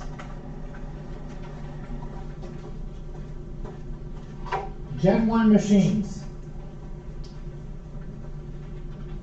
they have a BIOS. And they use an MBR disk partitioning scheme. With an MBR, the first 512K of the hard disk is the MBR. And in that first 512K, there's 2 bits used to assign the partition ID. 00, 01, 10, 11. So with an MBR partition on Gen 1 machines, I'm limited to 4 partitions. That's not good, especially in modern computers. Gen 2 machines use a UEFI, use a GPT partitioning scheme. They don't have a BIOS, they have a UEFI. And it really operates differently. So what you have, if you have a Gen 2 machine using the GPT partitioning scheme, GUID partitioning table, GUID partition table, global unique ID. Every partition has a 128-bit unique number. And so you have this partition right here that's formatted FAT32. And it holds your GUID partitioning table. So if you have 30 partitions, each partition will have its own unique ID. And that is all going to be stored inside the UEFI partition. So with a GUID partitioning table, I can have unlimited partitions, which is nice. So this is what we're going to set up: traditional GPT partitions and LVM partitions. Okay. So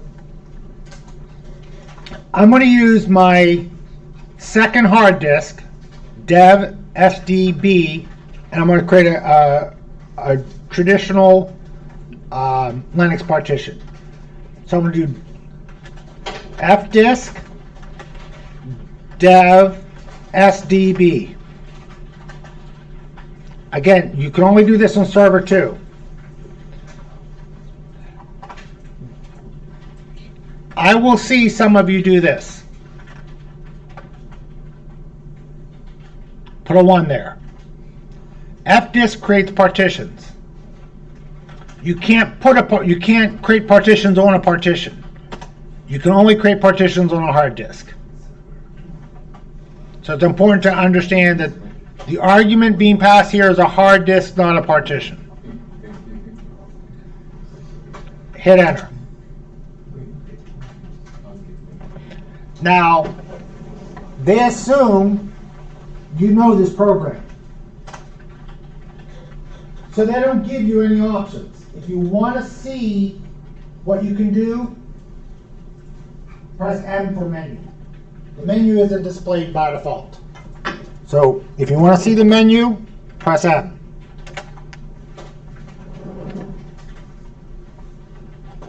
They say M for help, but it's really, that's the menu. Do you want me to go back out while you're looking very inquisitive? I'm just showing, I'm reading it. Okay. So I can do a bunch of things with this. See, M for menu. I can create a new partition. I can delete a partition. I can set a partition type to be a certain type if I want it to be a FAT32, if I want it to be what is the Mac HFS? You know, so I can change it to different partition types. So if I do a list, I can see those partition types. You know, if you want to do something FreeBSD or BSD or OS2, you know, I can create a partition for pretty much anything. So I'm going to go M for menu again. So by default, it creates one. It assumes you're creating a Linux partition. So if you're not defining it, it just creates a Linux partition. So I'm going to hit new to create a new partition.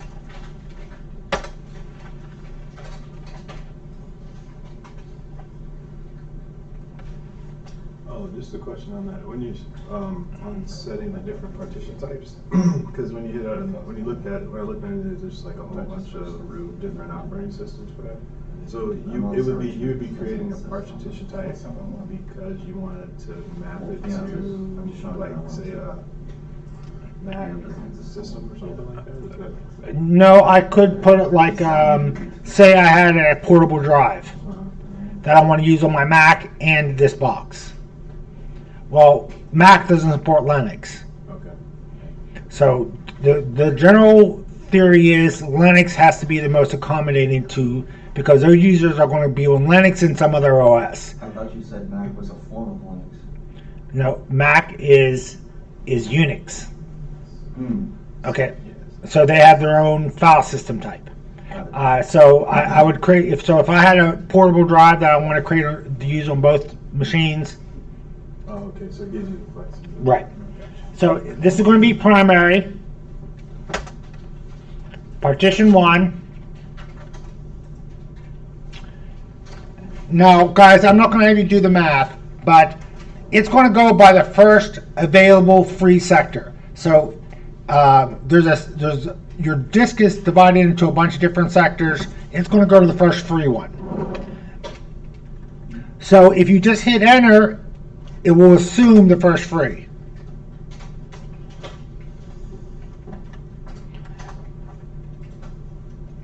If you want a 100 gig partition, I can do plus 100 gig. I'm just going to leave it at 100 gig. But let's say I wanted to use the whole hard disk. I could just press enter. It will assume the last free sector.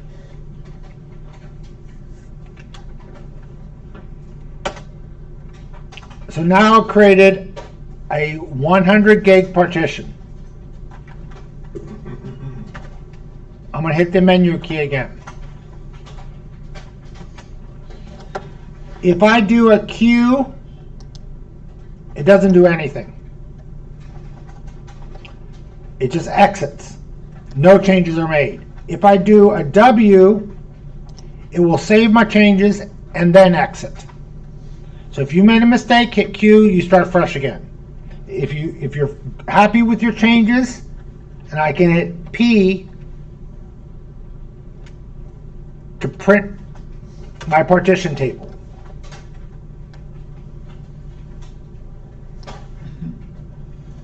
So it created a partition dev SDB1 100 gigs. Hit W to write and exit.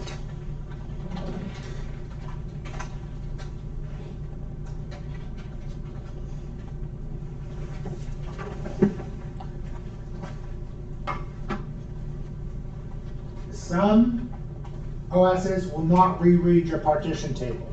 Your partition table is read at boot. It is not reread when you make a change. So some OSs, they don't have that ability. You might have to reboot. Because if you try to format the partition and it doesn't say find it, do a reboot and you should be good. Some OSs provide this command called part probe. This will allow you to reread your partition table so your kernel is aware of that new partition.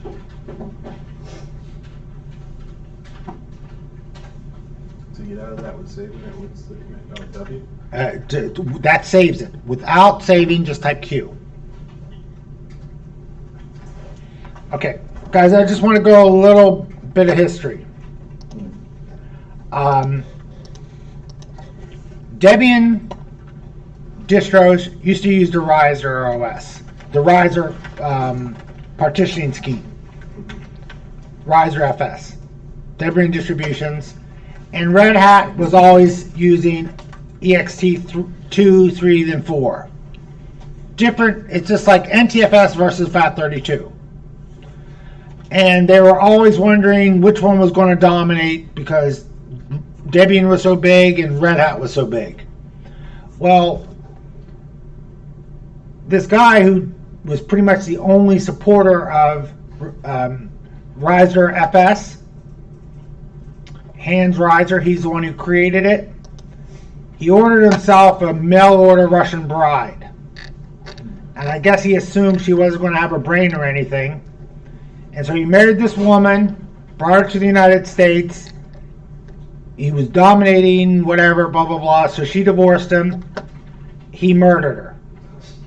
And it made it on this, several shows. And they now call it Murder FS.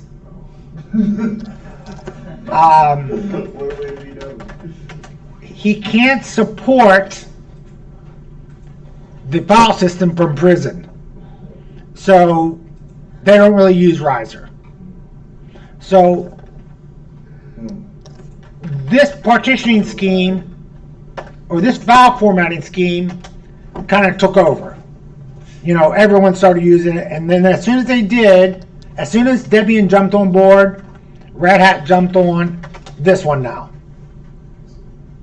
So this has kind of been the dominating one that we have. Just think of it, how we evolved from FAT32 to NTFS? Yeah. Well, there's been an evolution here as well. If you were Red Hat, you went from ext2 to ext3, then ext4. Now we're using XFS. With Debians, you went from Riser to ext, then to XFS. I believe Debian's using XFS now too. The other file systems had this utility there was a company called E2. And they created things like E2 Tune, E2 Check Disk, all these utilities to manage a hard disk. Set the label, format it, things like that. Well, when we went to XFS, we started using a separate set of tools. But there's a lot of old boxes out there that are still using ext3, 2, and 4, most likely 4. So you might have to get used to those E2 commands. E2 tune, E2 F disk, E2 label. So I'm showing you for the newer file system, but if you're stuck on one of the older file systems, type E2 tab, and you'll see all the commands. I'm just going to show it to you. They're probably still here. So how different would things be today if that Riser was still supported? If I could read the future, I wouldn't be here because I had bought a whole bunch of Bitcoins and sold them in December of 2017. So I don't know. So here are some of the old E2 commands, and this is only a subset.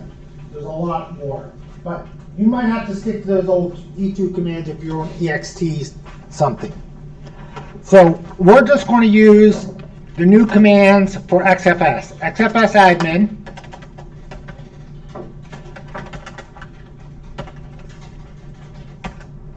We're going to give a label called data. No, actually I'm going to do this.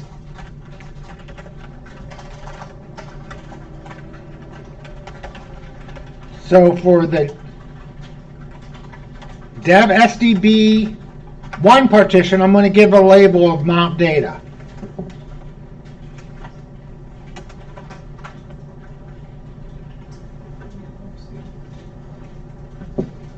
Maybe not. But first I'm going to format it. I can't label it before I format it. Make FS.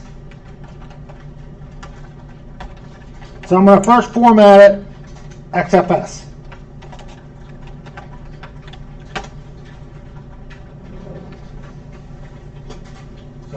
Format the partition. Once it's formatted, then you can then give it a label.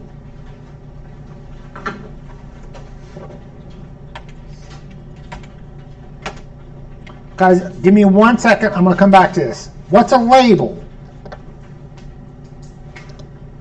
See how this says Server 2016? That's a label. VHD data, that's a label.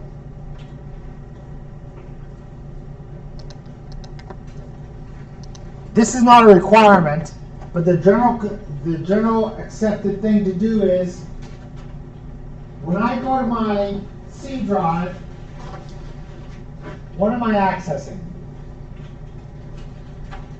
That's a partition. In Windows, if I go to the D drive, that could be another partition. It could be on the same hard disk or a different hard disk, you don't know. Linux and Unix, they don't access partitions that way. If you have a partition, you mount it to a folder, and then when you go in that folder, you're on that partition. So instead of mounting it to a drive letter, I can mount it to a folder. So the general convention is make your label match where you want to mount it to. It can be anything I want, but just, so if I look at the label of a partition, I should know where I need to mount it to. Guys, I use the uppercase L to create the label. If I use a lowercase l, it displays the label.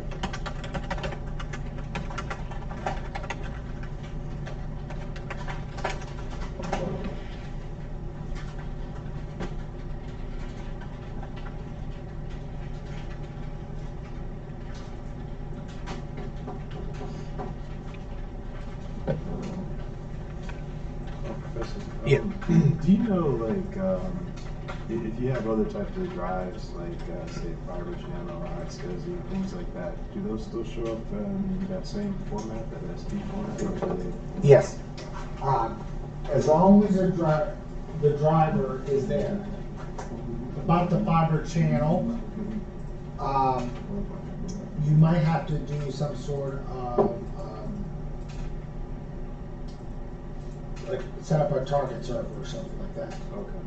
But I believe if it's SATA or SCSI, it should be S. IDE or the old ATA drives will be H. I'm not sure if the fiber channel stuff is going to still be S. Okay. No. But you can still partition it and do all that the same way. But you're probably going to use LVMs, not this. Oh, Because this doesn't allow us the ability to move, resize, and things like that. Okay, so guys, I need to create a directory called mount data. Back in the day, if you had temporary file systems, you put them under mount. So I'm just going to create a subdirectory under the mount directory. I'm going to mount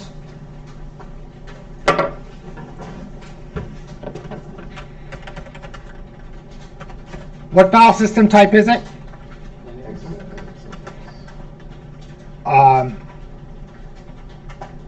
The mount point is MNT data, and the partition is dev SDB1. I got those backwards. Dev SDB1 is the drive letter, and MNT data is the mount point. Sorry, I reversed them.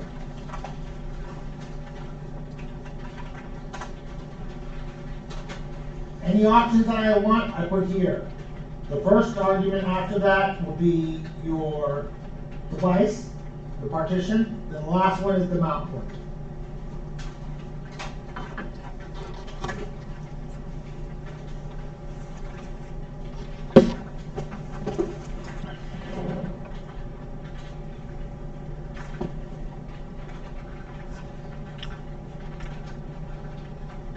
If I type mount,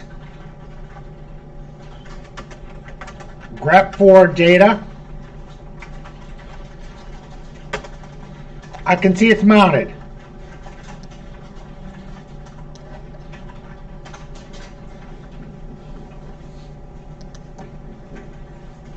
if I reboot this machine, it's not going to be mounted anymore.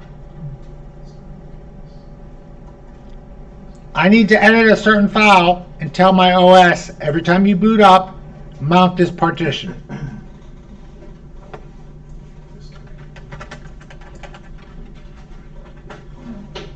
File System Table, FS tab.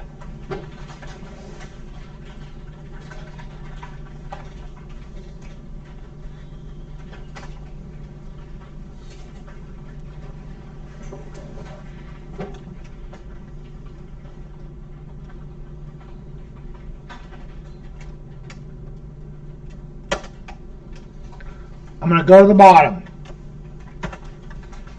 First column is my device, my partition. Second column is the mount point. Third column is the file system type. Fourth column is anything that I want to mount it. Do I want to mount it read-only? Do I want to mount it as BFARS? Anything you want to custom mount it as. We're not going to custom mount it. Then how often do you want to check and tune it? I'm not going to check and tune it. You know, we don't really do that often anymore. So our device driver is dev SDB1. Our mount point is MNT data. The file system type is FXS. We're going to mount it with the defaults.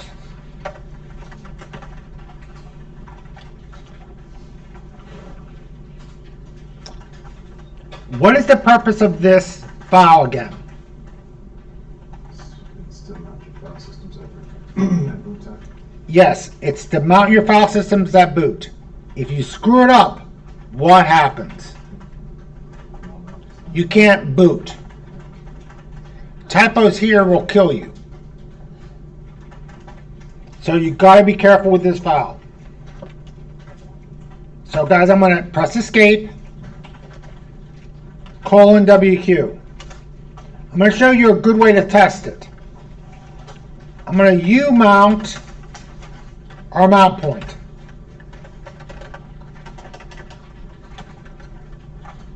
Not unmount, U-mount.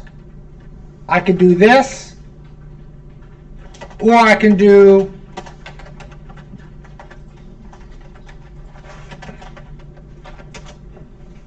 I don't care how you unmount it. Normally, when I mount something, I have to supply at least 3 arguments. File system type, the device, and the mount point. So I'm going to skip all that. I'm just going to say mount dev SDB, or mount SDB1, or mount data. I'm going to skip a whole bunch of information. What it's going to do is it's going to force the OS to go into the FS tab, read that file to get the missing information. If it can't read the file because you have a typo, it's better to find out now than when you reboot. So it didn't give me any errors. I can see that it's mounted. I can do a -8, df-h. DF is disk tools. I don't know where they got the name. DF is disk tools. H is put it in human format. I do not want to manually calculate the bytes of every hard disk. Give it to me in M's or G's or something like that. So human, H is for human. And I can see that it's mounted. I'm using 1% of the drive. So if we reboot,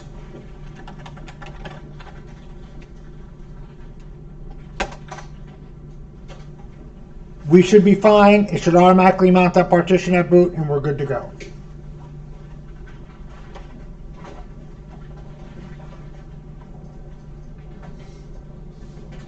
The only problem with that partitioning scheme is it's not flexible. If you run out of disk space, you have to delete everything and do a whole bunch of other stuff to create a new one. Back in the day, there was a company called Sistina. I believe it was an Italian company, and they created this partitioning, this utility that allows you to have dynamic partitions, meaning one partition can be expanded and or compressed depending on what you needed. It also allowed one partition to span multiple hard disks. Well, we couldn't do that in the old method, but with LVM, listen, Jesse, I'm doing this second part now from the paper, okay? So Red Hat bought out Sistina, and it's now called Logical Volume Manager. It's been around for quite a bit. It's the default thing that most distros use nowadays. So I'm going to sign in as my user account, then that's use root.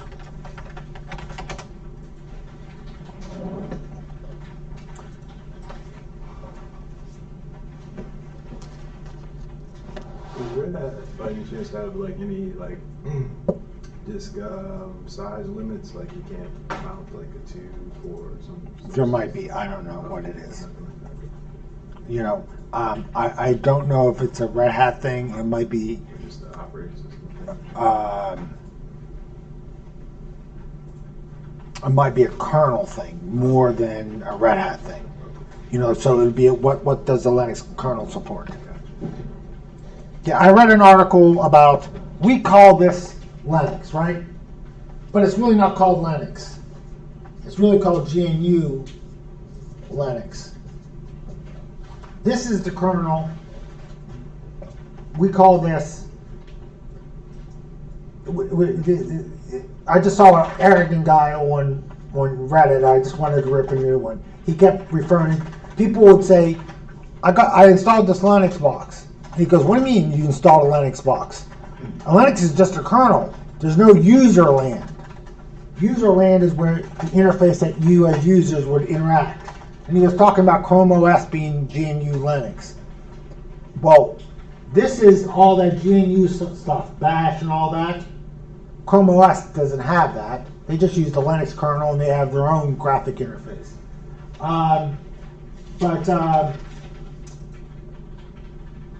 Things like he was asking isn't really defined by how you customize this. That's all done at the kernel level. What kind of, you know.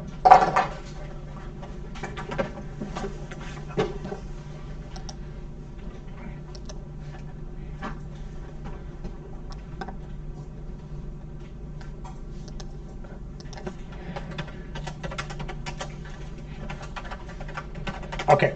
So if I type df-h, I can see that dev-sdb is automatically mounted at boot.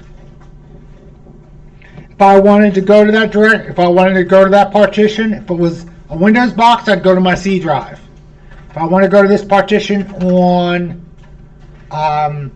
in Linux, I just go into here. And I'd be on that partition. If I touch a file, it will be on that partition.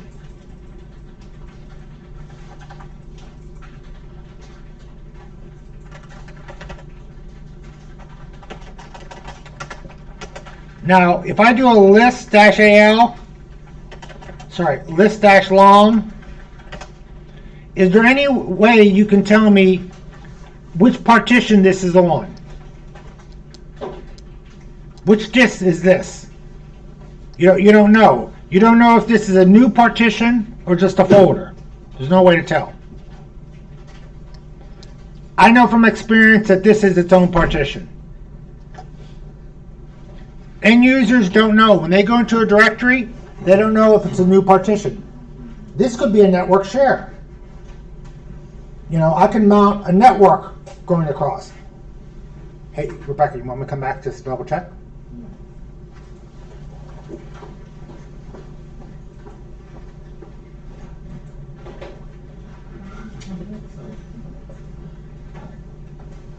told you, don't have any type of in file? No. That's on the side of the root. Sorry.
Heard there was some talks about these search poem.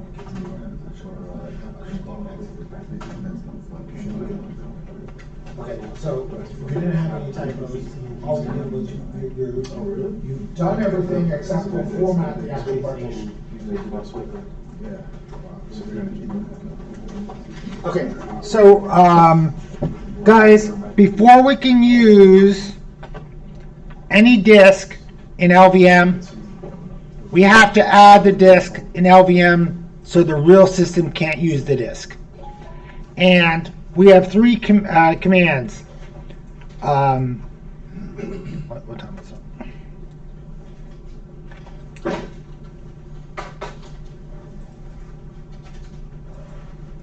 Okay, so I'm going to review this one. I'll do when I do the review. I'll go over this because we're not going to have enough time to finish this. Okay, so leave your system here. When we do the review, I'll make sure I cover this. I already explained how to do partition, so you know how to do partition. There's just a few extra steps here. So let's just leave this alone. This is in the second book. We'll cover it next week. I want to look at my email. Give me 1 second.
Okay, listen,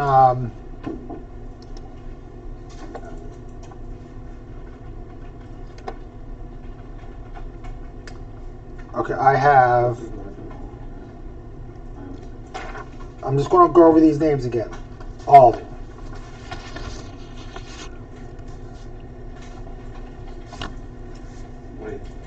Right now, I want to ask you this. How do I pronounce this name? Nicanor? Okay, Nicanor, I have yours. Lance? Yes. Jesse? Andre? Mohammed?